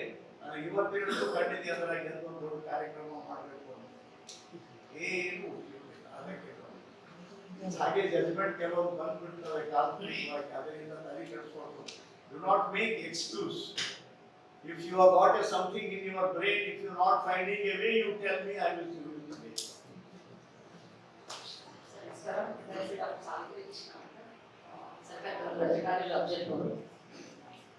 ಒಂದು ಸುಧಾರಣೆ ಅಥವಾ ಏನಾದರೂ ಒಂದು ಸಾಧನೆ ಆಗಬೇಕಾಗಿದ್ರೆ ಸರ್ಕಾರದಿಂದ ಮಾತ್ರ ಅಂತ ನಾವು ಅನ್ಕೊಂಡ್ಕೊಳ್ಳಾಗ್ತದೆ. ಸರ್ಕಾರ ಮತ್ತು ಖಾಸಗಿ ಇವರ ಒಂದು ಸಹಭಾಗಿತ್ವದಲ್ಲಿ ನಾವು ವಿದ್ಯಾರ್ಥಿಗಳ ಒಂದು ಅವಶ್ಯಕತೆಯನ್ನು ಪೂರೈಸಬಹುದು ಅಂತ ನನ್ನ ಅಭಿಪ್ರಾಯ. ನಾನು ಗ್ರಾಮೀಣ ಒಂದು ಪ್ರದೇಶದಲ್ಲಿ ಕೆಲಸ ಮಾಡ್ತಿರ್ಬೇಕಾದ್ರೆ ನಾನು ಇನ್ನೇನೋ ಒಂದು ಪ್ರಶ್ನೆ ಎತ್ತಿದೆ. ವಿದ್ಯಾರ್ಥಿಗಳಿಗೋಸ್ಕರ ನಿಮ್ಮ ಒಂದು ಈ ಸಂಘ ಸಂಸ್ಥೆಗಳೇನಿದೆ ಸರ್, ಅವರಿಂದ ಮತ್ತು ತರಬೇತಿಗಳನ್ನು ನೀಡಿ ಅವರ ಒಂದು ಭವಿಷ್ಯತ್ತಿಗೆ ಈ ಒಂದು ಪಠ್ಯದ ಜೊತೆ ಆ ಪಠ್ಯೇತರ ಚಟುವಟಿಕೆಗಳ ಜೊತೆ ತರಬೇತಿಯನ್ನು ಕೊಟ್ಟು ಅವರಿಗೆ ಒಂದು ಜೀವನ ಆಧಾರಕ್ಕೆ ಒಂದು ಅವರು ಓದ್ಬೋದು. ಜಾಸ್ತಿ ಗ್ರಾಮೀಣ ಪ್ರದೇಶದಲ್ಲಿ ಏನಾಗುತ್ತೆ, ಓದ್ತಾ ಓದ್ತಾನೆ ಡ್ರಾಪ್ಔಟ್ ಆಗ್ತಾರೆ, ಮದುವೆ ಏನಾಗುತ್ತೋ ಅಥವಾ ಏನೋ ಒಂದು ಸಮಸ್ಯೆಯಿಂದ ಕುಟುಂಬದ ಒಂದು ಸಮಸ್ಯೆಯಿಂದ ಹೊರಗಡೆ ಉಳಿದಾಗ ಅವರಿಗೆ ಒಂದು 2-3 ವರ್ಷ ಆದ ನಂತರ ಅವ್ರಿಗೆ ರಿಯಲೈಸ್ ಆಗುತ್ತೆ ಇನ್ನೇನೋ ಸಾಧನೆ ಮಾಡ್ಬೋದಾಗಿತ್ತು, ಓದ್ಬೋದಾಗಿತ್ತು. ಯಾಕಂದ್ರೆ ಒಂದು ಕುಟುಂಬದ ಒಂದು ವ್ಯವಸ್ಥೆ ಆಗಿತ್ತು. ಆದಾಗ ಅವರ ಒಂದು ಓದಿನ ಜೊತೆಗೆ ಒಂದು ಈ ತರಬೇತಿಗಳನ್ನ ಒಂದು ನಡೆಸಿ ಅವರ ಒಂದು ಜೀವನೋಪಾಯಕ್ಕೆ ಏನಾದ್ರು ಮಾಡಲು ಸಾಧ್ಯ ಅಂತ ಕೇಳ್ತಾರೆ ಪ್ರಶ್ನೆ. Number one, whoever wants such kind of training, first 1 day class for all the young students, or even for my students, I can say, even there are many other organizations. ಒಂದು ಪ್ರಶ್ನೆ ಏನು ಬರ್ತದೆ, ಅದರ ಪರಿಣಿತಿ ಆಗಬೇಕಾದಾಗ ಇವತ್ತಿನ ಸರ್ಕಾರಿ ವ್ಯವಸ್ಥೆ ಏನು ಮಾಡಿದೆ ಅಂದರೆ ಎಲ್ಲವೂ ಪುಕ್ಕಟ್ಟೆ ಹುಡುಗರು ತಂದೆ ದುಡ್ಡು ಖರ್ಚು ಮಾಡಿ ತಯಾರಿಲ್ಲ, ಅದನ್ನು ಬಸ್ಸಿನಲ್ಲಿ ಬಂದು ಬಸ್ಸಿನಲ್ಲಿ ಹೋಗೋದ್ರಲ್ಲಿ ಎಲ್ಲ ಕಲಿಬೇಕು. ಇಂಥ ರೋಗದಿಂದ ಹೊರತರುವಂತೆ ಮಕ್ಕಳ ಮನಸ್ಸನ್ನು ಈಸೆಯಾಗಬೇಕು ಅಂತ ಪರಿಣಿತರನ್ನು ಬೇಕಾದರೆ ನಾವು ಕೊಡ್ತೀವಿ. ಯಾರು ಬೇಕಾದರೂ ಕೊಡ್ತೀವಿ, ಬರೀ ಇವರಿಗೆ ಅಂತ ತಿಳ್ಕೊಳ್ಬೇಕು. ಸರ್ ನಮಸ್ಕಾರ, ಡಾಕ್ಟರ್ ರಾಮಕೃಷ್ಣ ರೆಡ್ಡಿ, ಸಂಗಮೇಶ್ವರ ಪ್ರಿನ್ಸಿಪಲ್ ಮಾತಾಡ್ತಾರೆ. ಅವ್ರಿಗೆ ಪ್ರಸ್ತುತ ಏನಂತಂದ್ರೆ ಈ ಕರ್ನಾಟಕ ಸ್ಟೇಟಲ್ಲಿ BA, BSc, BCom ಇರ್ಬೋದು, ಈ NEP ಆಗಿದ್ಮೇಲೆ ಸ್ವಲ್ಪ ಸ್ಟ್ರೆಂತ್ ಕಡಿಮೆ ಆಗಿದೆ ಅನ್ನುವಂಥದ್ದು ಒಂದಿದೆ. ಅದು ಕಾರಣಗಳು ಏನು ಅನ್ನುವಂಥದ್ದು ಎಷ್ಟು ಸಾಧ್ಯ ಅಷ್ಟು ಮುಂದಿನ ಪಾಯಿಂಟ್. ಏನಂತಂದ್ರೆ ಈಗ ಪಾಟೀಲ್ಜಿಯವರು ಹೇಳಿದಾಗ ಇವೆಲ್ಲ ಸ್ಕಿಲ್ ಮತ್ತು ಆಪರ್ಚುನಿಟೀಸ್ಗೆ ನಮ್ಮ ಈ ಡಿಗ್ರಿ ಅಂದ್ರೆ ಅವ್ರ ಮನಸ್ಥಿತಿ ಚೇಂಜ್ ಆಗ್ಬೇಕು ಅಂತ ಅವ್ರು ಹೇಳಿದ್ರು. ಯಾಕಂದ್ರೆ BA ಮಾಡಿ ನಾವು ಈ ಕೆಲಸ ಮಾಡ್ಬೇಕಾ, BSc ಮಾಡಿ ಬೇಕಾದ್ರೂ ಇದೆ. ಸೊ ಆ ರೀತಿಯಿಂದ ಒಂದು ಇನ್ಕಾರ್ಪೊರೇಟ್ ಮಾಡಿ ಆ ಥರ ಟ್ರೈನಿಂಗ್ ಕೊಡುವಂತ ಒಂದು ಪ್ರೋಗ್ರಾಮ್. ಮತ್ತು ತಾವು ಇನ್ನೊಂದು ಏನು ಹೇಳಿದ್ರೆ ಅಂದ್ರೆ BSc ಅಂದ್ರೆ ಈ NEP ಬಗ್ಗೆ ನಾವು ಹುಡುಗಿ ಗೊತ್ತಿಲ್ಲ ಅನ್ನುವಂಥದ್ದು ಒಂದು ವರ್ಷ ಆಗುತ್ತೆ. ಅದಕ್ಕೆ ನಾವು ಅಲ್ಲಿ ಅಡ್ಮಿನಿಸ್ಟ್ರೇಟರು ಮತ್ತು ಅಡ್ಮಿಷನ್ ಟೈಮ್ನ ಪೇರೆಂಟ್ಸ್ ಕೇಳೋದು ಇದೆ. ನಮ್ಮ NEP ಅಂದ್ರೆ ಅದ್ರ ಬಗ್ಗೆ ಹೇಳ್ತಿರ್ತೀವಿ, ಒಂದು ಕ್ಲಾಸ್ ತಗೊಂಡಿರ್ತೀವಿ, ಬಂದಾಗ ಒಂದು ಇನ್ಫಾರ್ಮೇಶನ್ ಕೊಟ್ಟಿರ್ತೀವಿ, ಅವ್ರಿಗೆ ಐಡಿಯಾ ಇರಂಗಿಲ್ಲ. ನಮ್ದೊಂದು ರಿಕ್ವೆಸ್ಟ್ ಏನಂತಂದ್ರೆ ಎಷ್ಟು ಮಟ್ಟಿಗೆ ನಾವು ಆಸ್ ಎ ಡಿಗ್ರಿ ಕಾಲೇಜ್ ನಮ್ಗೆ ಅಡ್ಮಿಷನ್ ಬರ್ತಿರೋದು ನಾವು ಇನ್ಫಾರ್ಮೇಶನ್ ಕೊಟ್ಟು ನಾವು ಅಡ್ಮಿಷನ್ ತಗೋತೀವಿ. ಬಟ್ ಅದಾಗಿದ್ಮೇಲೆ ಏನು ಅನ್ನೋ ಒಂದು ಕ್ವಶನ್ ಕೇಳ್ತಾರೆ, ಇರುವಂಥ ಪದ್ಧತಿ ಏನಿದೆ, ಅಡ್ಮಿಷನ್ ಅಂದ್ರೆ ನೆಕ್ಸ್ಟ್ ಆಪರ್ಚುನಿಟೀಸ್ ಏನಿದಾವೆ, ಅದಕ್ಕೆ ಎಲಿಜಿಬಿಲಿಟಿ ಏನಿದೆ, ಇದು ಮಾಡಿದ್ಮೇಲೆ ಎಲಿಜಿಬಿಲಿಟಿ ಆಗಿರ್ತದೆ, ಈಗ 3 ಸಬ್ಜೆಕ್ಟ್ ಇದ್ರೆ 2 ಸಬ್ಜೆಕ್ಟ್ ಏನಾಗಿತ್ತು, ಆ ಥರದ್ದು ಬಹಳಷ್ಟು ಕ್ವಶನ್ಸ್ ಪೇರೆಂಟ್ಸ್ ಮತ್ತು ಸ್ಟೂಡೆಂಟ್ಸ್ ಕೇಳ್ತಾ ಇರ್ತಾರೆ. ಎಷ್ಟು ಸಾಧ್ಯವಾದಷ್ಟು ನಾವು ಬೇರೆ ಪ್ರೋಗ್ರಾಮ್ಸ್ ಈ ವರ್ಕ್ಶಾಪ್ನ ಮಾಡಿದ್ರೆ ನಾವು ಕೇಳ್ತಾ ಇರ್ತೀವಿ. ಒಂದು ಇಂಟರ್ಪ್ರಿಟೇಷನ್ ಹ್ಯಾಂಗ್ ಮಾಡಬೇಕು, ಇದು ಸ್ಕಿಲ್ ಮತ್ತು ಒಂದು ಇನ್ನೊಂದು ಈ PUC ಲೆವೆಲ್ ಆಗಿ ಎಷ್ಟು ಸಾಧ್ಯ ಅಂದ್ರೆ ನಮ್ಮ ಕಡೆಯಿಂದ ಮಾಡ್ಬೇಕಂತ ಪ್ಲಾನ್ ಮಾಡ್ಕೊಂಡು ನಮ್ಮ ಕಾಲೇಜ್ ಕಡೆಯಿಂದನು ಈ ಸೆಕೆಂಡ್ ಇಯರ್ PUC ಹುಡುಗರಿಗೆ ಹೋಗಿ ನಾವೇ ಒಂದು ವರ್ಕ್ಶಾಪ್ ಟೈಪ್ ಮಾಡಿ ಹೇಳಬೇಕು ನಾವು ಪರ್ಸನಲ್ ಆಗಿ ನಮ್ಮ ಇನ್ಸ್ಟಿಟ್ಯೂಷನ್ ಅನ್ಕೊಂಡಿದ್ವಿ. ಬಟ್ ಓವರ್ ಆಲ್ ಇದು ಗೊತ್ತಿಲ್ಲ ಅನ್ನುವಂಥದ್ದು ಯಾವ ತರ ನಾವು ಸರಿಪಡಿಸ್ಕೋಬೇಕು, ಪ್ಲಸ್ ಇಂಟರ್ಪ್ರಿಟೇಷನ್ ನಾವು ಡಿಗ್ರಿ ಮಾಡಿದ್ಮೇಲೆ ಉದ್ಯೋಗ ಮಾಡ್ಬೇಕು ಅನ್ನುವಂಥದ್ದು The best way to change the mindset of the student in the class of 10th. ನನಗೆ ಕೇಳ್ತಾರೆ 10th ಕ್ಲಾಸ್ ಈ ಹೊಸ ಶಿಕ್ಷಣ ನೀತಿಯಲ್ಲಿ 9ನೇ ಕ್ಲಾಸ್ನಿಂದ ಬರುತ್ತದೆ. 9ನೇ ಕ್ಲಾಸ್ನಲ್ಲಿ ಮಕ್ಕಳಿಗೆ ಸರಿಯಾದಂಥ ಮಾಹಿತಿ ಕೊಟ್ಟು ಅವರ ಐಕ್ಯೂಗಳನ್ನು ಪರೀಕ್ಷೆ ಮಾಡಿ ಅವ್ರದ್ದು ಪ್ಲಸ್ ಅಂಡ್ ಮೈನಸ್ ಪಾಯಿಂಟ್ಸ್ ಅರಿವಾಗಿ ಮಾಡಬೇಕು. ಇದು ಫ್ಯಾಮಿಲಿ ಬ್ಯಾಕ್ಗ್ರೌಂಡ್ ಇರ್ತದೆ, ಟ್ರೆಡಿಷನಲ್ ಅವ್ರಲ್ಲಿ ಕೆಲವು ಸ್ಕೀಮ್ಸ್ಗಳಿರ್ತವೆ ಮತ್ತು ಕ್ಲಾಸಿನ ಗುಣಮಟ್ಟತೆ ಇರ್ತದೆ.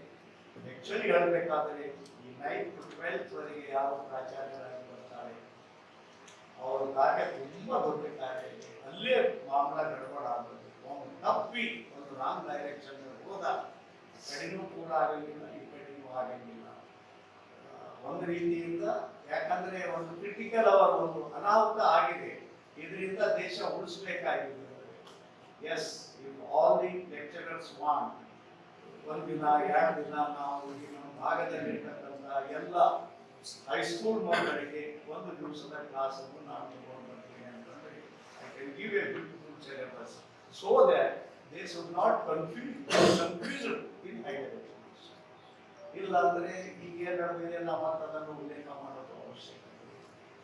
ಆವಾಗ ಆಟೋಮೆಟಿಕ್ ಬೈಫರ್ಕೇಟ್ ಆಗ್ಬೋದು. ಕೆಲವೊಂದ್ಸಲ ಅನಾವಶ್ಯಕವಾಗಿ ಮನ ಬಂದಂತೆ ಕೆಲವು ಆರ್ಟ್ಸ್ ಕಾಲೇಜುಗಳು ಬಂದು ಆಗ್ಬೋದು, ಇಲ್ಲ ಅಂತ ಕೆಲವು ಸೈನ್ಸ್ ಕಾಲೇಜ್ ನನಗೆ ಕರೆ ಕೇಳಬೇಕಾದ್ರೆ ಸೈನ್ಸ್ ಕಾಲೇಜ್ ಸಂಖ್ಯೆ ಕಡಿಮೆ ಆಗಬೇಕಾಗಿದೆ. ದೇಶ ನಿರ್ಮಾಣ ಆಗೋದು ಸೋಷಿಯಾಲಜಿ, ಹಿಸ್ಟ್ರಿ, ಪೊಲಿಟಿಕಲ್ ಸೈನ್ಸ್, ಬೇರೆ ಬೇರೆ ಸೈಕಾಲಜಿ ಇತ್ಯಾದಿ ಸಬ್ಜೆಕ್ಟ್ಗಳಿಂದ ಎಲ್ಲ ಹುಡುಗರು ಒನ್ ವೇ ಟ್ರಾಫಿಕ್ ಆಗಿ ಸೋಷಿಯಲ್ ಥಿಂಕಿಂಗೇ ಹೋಗ್ಬಿಡ್ತಾರೆ. ಆ ಹುಚ್ಚನಾಗೆ 25 ವರ್ಷದಿಂದ ಮಾತಾಡ್ತೇನೆ. ಆರ್ಟ್ಸ್ ಕಾಲೇಜ್ ಚೆನ್ನಾಗಿ ಬೆಳಿಬೇಕು. ನಮಸ್ಕಾರ ಸರ್, ನಾನು ಮಹೇಶ್ವರಿ ಅಂತ ಗವರ್ಮೆಂಟ್ ಫಸ್ಟ್ ಕಾಲೇಜ್ ವಿದ್ಯಾರ್ಥಿ ಅಸಿಸ್ಟೆಂಟ್ ಪ್ರೊಫೆಸರ್ ಆಗಿ ಕೆಲಸ ಮಾಡ್ತೇನೆ. ಸರ್ ಆಕ್ಚುಲಿ ನೀವು ಹೇಳ್ದಂಗೆ ಫಸ್ಟ್ ಇಂಪಾರ್ಟೆನ್ಸ್ ಅಗ್ರಿಕಲ್ಚರ್ ಕೂಡ ಹಾಕಬೇಕು, ಅದಾದ ನಂತರ ಅದರ ಬೈ ಪ್ರಾಡಕ್ಟ್ಸ್, ಅದಾದ ನಂತರ ಡೈಲಿ ನೀಡ್ಸ್, ಅದಾದ ಡೈಲಿ ಸರ್ವಿಸಸ್. ಇದು ಚೆನ್ನಾಗಿತ್ತು ಸರ್. ಆದರೆ ಎಷ್ಟು ಜನರು as a parent, as a teacher, how many of us still are asking our students to go to agriculture, our students to go to byproduct. This is one thing, but I feel like when I had one of my teacher telling Uttam Kirti Madhyam Vyapar Adam Nokri, but even now, like how many of us as a teacher, as a parent are ready to send our, like if we are going to inculcate in our syllabus and tell students agriculture is essential. I think that I just want to sum up. ನೀವು ಹೇಳೋದು correct ಇದೆ ಮಾತಾಜಿ ಅವರೇ. ನಮ್ಮ ಬ್ರೈನಿಗೆ paralysis ಆಗಿದೆ. Brain paralysis ಆದಾಗ ನೀವು ಉದಾಹರಣೆಗಾಗಿ packet ಹಾಲು ತರಬೇಕು, ಎಣ್ಣೆ ತಗೊಂಡಿರ್ತಾರಂತ ನಿಮಗೆ ಗೊತ್ತಿತ್ತು, ಆದರೂ ಪಾಕೆಟ್ ಹಾಲು ತರೋದ್ರಲ್ಲಿ ನಿಮಗೆ ಎಣ್ಣೆ ತರಲಿಕ್ಕೆ ಹೋಗ್ತದೆ. ಆಮೇಲೆ ಎಣ್ಣೆ 180 ರೂಪಾಯಿ, 70 ಮೊದಲು ಚೀಪ್ ಅಂತ ಮೊದಲು ಹೋಗ್ತಾರೆ. ಆ 180 ರೂಪಾಯಿ ಎಣ್ಣೆ ತರೋದ್ರಲ್ಲಿ 280 ಕೋಟಿ ರೂಪಾಯಿ, ಲಕ್ಷ ರೂಪಾಯಿ ನಿಮ್ಮ ಮಗುವಿನ ಹಾನಿ ಆಗ್ತದೆ ಅಂತ ನಿಮಗೆ ಚಿಂತೆ ಇದೆ. ಅಂದ್ರೆ in every walks of life we are moving now. ಅದರ ಪರಿಣಾಮವಾಗಿ ಅದಕ್ಕೆ ಹೇಳ್ತಲ್ಲ, ಈಗ ಹೋಗಿದ ಅನಾಹುತದ ಬಗ್ಗೆ ಇನ್ನೊಬ್ಬರು ಕೈ ಕೊಡೋದು ಸಾಲ ಆಗುತ್ತೆ. ಚಾರಿಟಿ ಬಿಗೇನ್ಸ್ ಫ್ರಮ್ ಹೋಮ್ ಅಂತ ಹೇಳ್ತಾರೆ. ಸೊ ನಾವು ಅದಕ್ಕೆ ಇನಿಷಿಯೇಟಿವ್ ಮಾಡಿ ಏನಿಲ್ಲ, how many people are intellectual city. ಈಗ ನಮ್ಮಲ್ಲಿ ಆಂಪಲ್ ಆಫ್ ಸೌರಶಕ್ತಿ ಅವೈಲೇಬಲ್ ಇದೆ. ಎಷ್ಟು ಮಂದಿ ಸೌರಶಕ್ತಿ ಹಚ್ಕೊಂಡಿದ್ದೀವಿ? ಮೈಸೂರದವ್ರು ಹಚ್ಕೋತಾರೆ ಮನೆ ಎಲ್ಲ.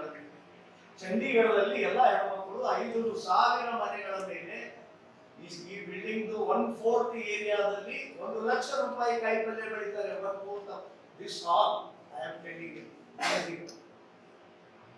Someone should start it. ಒಳ್ಳೆ ಒಂದು 4-6 ಇಂಚು ಮಣ್ಣು ಹಾಕಿ ಅದರಿಗೆ 2 ಬಂಬು ಕೊಟ್ಟು ಮಾಡಿದ್ರೆ ಶಕ್ತಿಯ ಮೇಲೆ 1 ಲಕ್ಷ ರೂಪಾಯಿ ಇಡೀ ಮನೆಗೆ ಬೇಕಾದಂತ 1 ವರ್ಷದ ತಾಜಾ ಕಾಯಿಪಲ್ಯವನ್ನು ನೀವು ಮಾಡ್ಕೊಂಡು ಶರೀರ ಅಂದರೆ ಈಜಿ ಮನೆ ಬೆಳೀತಾರೆ. ಇನ್ನೊಬ್ಬ ಬಂದು ನಿಮ್ಮ ಮೇಲೆ ಜೀತದಾಳುವಂತೆ ನಾಳೆ ನಿಮ್ಮ ಮಕ್ಕಳಿಗೆ ದನ ದುಡಿಸಿದಂಗೆ ದುಡಿಸ್ಕೊತಾರೆ. ಹೀಗೆ ನಮ್ಮ ಇಂಟೆಲೆಕ್ಚುಯಲ್ ಸ್ಟೂಡೆಂಟ್ಸ್ ಹಣೆಬರ ಏನಿದೆ, ಸಾಫ್ಟ್ವೇರ್ ಇಂಜಿನಿಯರ್ ಅವ್ರು ಸತ್ತು ಹೋಗ್ತಾರೆ ಇನ್ನೊಂದು ಥೋಡೆ ದಿವಸಕ್ಕೆ. ನಾನು ಹೇಳ್ತೀನಿ, ಅವ್ರು ಇದ್ದಿದ್ದು ಹೇಳತ್ತೀನಿ ನಾವು, they will go mad after 15 years. ಅದ್ರಾಗ ಈಗೇನು ಕರೋನಾ ಬಂದು ಸಣ್ಣ ಮಕ್ಕಳ ಕೈದಾಗ ಮೊಬೈಲ್ ಕೊಟ್ಟಿಲ್ಲಲ್ಲ, ಇವತ್ತು 25 ವರ್ಷಕ್ಕೆ ಹಾಳಾಗ್ತಾವ. ಆದ್ರೆ ಯಾವ ತಾಯಿ ಚಿಂತೆ ಇದೆ, ಮೊಬೈಲ್ ಕೊಟ್ಟೆ ಸುಮ್ಮನೆ ಮಾಡ್ತೀವಿ ಮಕ್ಕಳಿಗೆ. ನಿಮಗೆ ದೂರದೃಷ್ಟಿ ಬೇಕಾದರೆ ನಾಳೆ ನನ್ನ ಮಗು ಬೀದಿ ಪಾಲ್ ಆಗ್ಬಾರ್ದು, 25 ವರ್ಷಕ್ಕೆ ಹುಚ್ಚಾಗಬಾರ್ದು, ನಮ್ಮ ಸಾಫ್ಟ್ವೇರ್ ಮಕ್ಕಳು 45 ವರ್ಷಕ್ಕೆ ಹುಚ್ಚರಾಗಬಾರ್ದು ಅಂತಂದ್ರೆ ಈಗಿನಿಂದಲೇ ಚಿಂತನೆ ಮಾಡ್ತೀವಿ.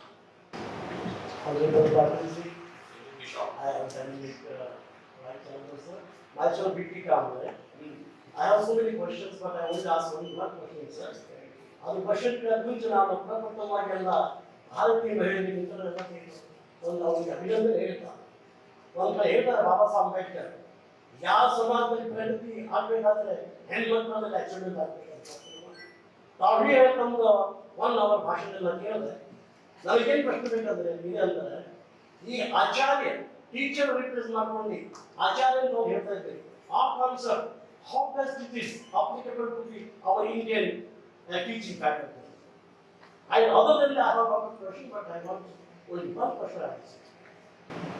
Sir, you know, very critical question you are asking. But how to be asked? ಇವತ್ತು ದಿಲ್ಲಿಯಿಂದ ಒಬ್ಬ ಹುಡುಗಿ ಫೋನ್ ಮಾಡ್ತಾಳೆ. She was mentally so much upset because a man in her colony raped 3 years.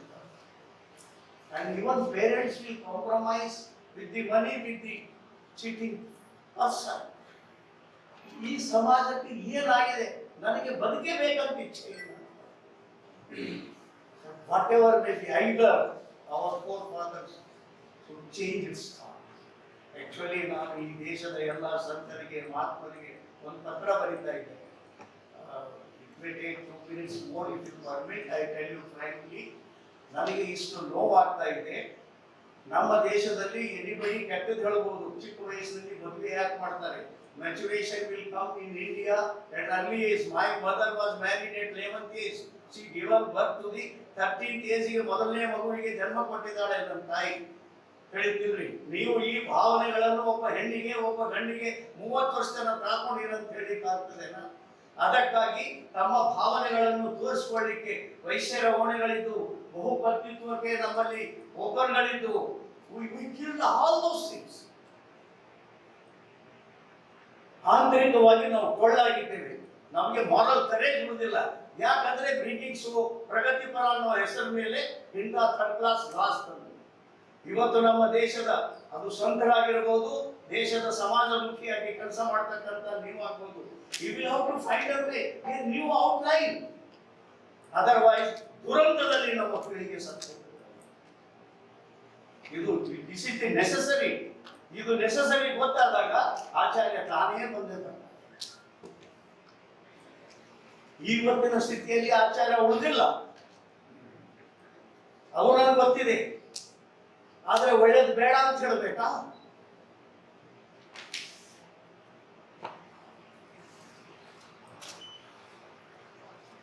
ಆತ್ಮೀಯರೇ, ಬಹುಶಃ ಇದೊಂದು ಸುಮಾರು 60 ನಿಮಿಷಗಳ ಒಂದು ಒಳ್ಳೆಯ ಸಂಬೋಧನೆ ಸಂವಾದ ಅಂತ ನಾನು ಭಾವಿಸ್ತೇನೆ.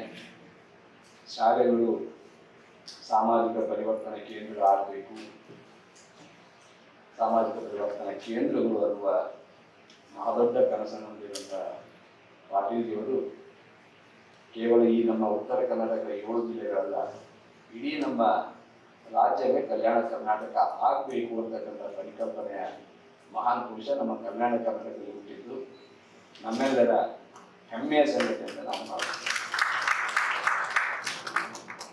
ಶಿಕ್ಷಣ ಕ್ಷೇತ್ರದ ಮುಖಾಂತರ ಈಗಾಗಲೇ ತಮ್ಮ ಅನುಭವದ ಜೊತೆಗೆ ಸಾಕಷ್ಟು ಕ್ರಾಂತಿಕಾರಿ ಕಿಡಿಗಳನ್ನು ತಮ್ಮ ಮುಂದೆ ಹಚ್ಚಿದ್ದಾರೆ, ತಮಗೆ ಬಿಟ್ಟಿದ್ದಾರೆ. ಆ ಕಿಡಿ ಇಲ್ಲೇ ನಂದಿ ಹೋಗದೆ ನಿಮ್ಮ ಮನದಾಳದಲ್ಲಿ, ನಿಮ್ಮ ಮೆದುಳಿನಲ್ಲಿ ಹೊತ್ತಿ ಉರಿದು ಶಿಕ್ಷಣ ಕ್ಷೇತ್ರದ ಮುಖಾಂತರ ಸಾಮಾಜಿಕ ಅಭಿವೃದ್ಧಿಗೆ ನಾಂದಿಯಾಗಲಿ ಎನ್ನುವ ನಿಟ್ಟಿನಲ್ಲಿ ಬಹುಶಃ ನಮ್ಮ ಸೆಸ್ ಬೆಂಗಳೂರಿನವರು ಮತ್ತು CDMR ಧಾರವಾಡದವರು ಈ ಒಂದು ವಾರಗಳ ಕಾಲದ ಶಿಕ್ಷಕರ ಶೈಕ್ಷಣಿಕ ಪ್ರಗತಿಯ ಕಾರ್ಯಯೋಜನೆಯನ್ನು ಹಮ್ಮಿಕೊಂಡಿದೆ. ಸರ್, ಇದು ಮೊದಲ 3 ದಿನಗಳ ಕಾಲ ಆನ್ಲೈನ್ನಲ್ಲಿತ್ತು. ಇಂದು ಮತ್ತು ನಾಳೆ ಈ ರೀತಿ ದೈಹಿಕವಾಗಿದೆ. ನಾಡೋದು ಇದಕ್ಕೆ ಒಂದು ಸಮ್ಮೇಳನದ ರೂಪವನ್ನು ಕೊಟ್ಟು ಇದಕ್ಕೆ ಒಂದು ಅಂತಿಮವನ್ನು ಹಾಡಿದೆ. ಈ ನಿಟ್ಟಿನಲ್ಲಿ ಬಹುಶಃ ಈ ರೀತಿಯ ಕಾರ್ಯಯೋಜನೆಗಳು, ಕಾರ್ಯಾಗಾರಗಳು ಗುಲ್ಬರ್ಗ ವಿಶ್ವವಿದ್ಯಾಲಯ ನಡೆಸುತ್ತಿರುವುದು ಒಂದು ಸಂತೋಷದ ಸಂಗತಿ. ಅದಕ್ಕೆ ವಿಶೇಷವಾಗಿ ತಾವುಗಳು ಉಪಸ್ಥಿತರಿದ್ದು ಈ ಸಂದರ್ಭದಲ್ಲಿ ನಮ್ಮ ಗುರುವೃಂದದವರಲ್ಲ, ಕಷ್ಟವಾಗುತ್ತೆ ನನಗೆ ಟೀಚರ್ ಅಥವಾ ಆಚಾರ್ಯ ಅಂತ ಹೇಳೋಕ್ಕೆ, ಶಿಕ್ಷಕರು ಆಚಾರ್ಯ ಅಂತ ಹೇಳೋಕ್ಕೆ, ಗುರುವೃಂದಕ್ಕೆ ಒಂದು ಮಾರ್ಗದರ್ಶನ ನೀಡುವುದರಿಂದ ನಾನು ವೈಯಕ್ತಿಕವಾಗಿ ಹಾಗೂ ವಿಶ್ವವಿದ್ಯಾಲಯದ ಪರವಾಗಿ ತಮಗೆ ಹುಟ್ಟುವಂತ ಅಭಿನಂದನೆಯನ್ನು ತಿಳಿಸಲು ಇಷ್ಟಪಡ್ತೇನೆ. ಆತ್ಮೀಯ ಗುರುವೃಂದದವರೇ, ದಯವಿಟ್ಟು ನೆನಪಿರಲಿ, ಇಡೀ ಕಲ್ಯಾಣ ಕರ್ನಾಟಕ ಕೊಡುವ ನಾಡಾಗಬೇಕು, ಬೇಡುವ ನಾಡಾಗಬಾರದು. ಕೊಡುವ ಕೈಗಳಾಗಬೇಕು, ಬೇಡುವ ಕೈಗಳಾಗಬಾರದು ಅನ್ನುವ ಪರಿಕಲ್ಪನೆ ವಿದ್ಯಾರ್ಥಿಗಳಲ್ಲಿ ಮೂಡಿ ಬರಬೇಕಾದರೆ ಅದನ್ನ ಬಹಳ ಗಟ್ಟಿಯಾಗಿ ಅವರ ವ್ಯಕ್ತಿತ್ವವನ್ನು ನಿರ್ಮಾಣ ಮಾಡುವುದು ಶಿಕ್ಷಕರ ಪಾತ್ರ. Implementation of NEP 2020 as administration, as governance, as technical is one aspect. The real aspect of the successful implementation of NEP in implementing the true spirit of NEP is the personality development of our youth. That is in the hands of the teachers. ಹೀಗಾಗಿ ಈ ಗುರುಗಳ ಪಾತ್ರ ಬಹಳ ಮುಖ್ಯವಾಗಿದೆ ಅಂತಕ್ಕಂಥದ್ದನ್ನ ಸಾಕಷ್ಟು ಉದಾಹರಣೆಗಳು ಹೇಳಿದ್ದಾರೆ. ತಾವು ಕೇಳಿದಂಥ ಕೆಲವು ಪ್ರಶ್ನೆಗಳನ್ನ ನಾನು ನಾಡಿದ್ದು ಇದಕ್ಕೆ ಉತ್ತರ ಕೊಡ್ತೇನೆ. As administrator as A governance point of view, as A technical point of view, as N academic point of view. ಆದರೆ ದಯವಿಟ್ಟು ನೆನಪಿರಲಿ ನಿಮಗೆ, ಇದೆಲ್ಲದಕ್ಕೂ ನಿಮ್ಮ ಮಾನಸಿಕ ಸಿದ್ಧತೆ ಬಹಳ ಮುಖ್ಯ. ಜೊತೆಗೆ ನಮ್ಮ ವಿದ್ಯಾರ್ಥಿಗಳ ಮಾನಸಿಕ ಸಿದ್ಧತೆಯನ್ನ ಹೇಗೆ ನಾವು ಬದಲಾವಣೆ ಮಾಡಬಹುದು, ಈ ಉನ್ನತ ಶಿಕ್ಷಣದಲ್ಲಿ ರೂಪಾಂತರಗೊಳ್ಳುತ್ತಿರುವ ಈ ಒಂದು ರಾಷ್ಟ್ರೀಯ ಶಿಕ್ಷಣ ನೀತಿಯ ಅನುಷ್ಠಾನ ಕುರಿತು ನಾವು ಮುಂದಿನ 2 ದಿನಗಳ ಕಾಲ ಹೆಚ್ಚಿಗೆ ವಿಷಯಗಳನ್ನು ಚರ್ಚೆ ಮಾಡಲಿದ್ದೇವೆ.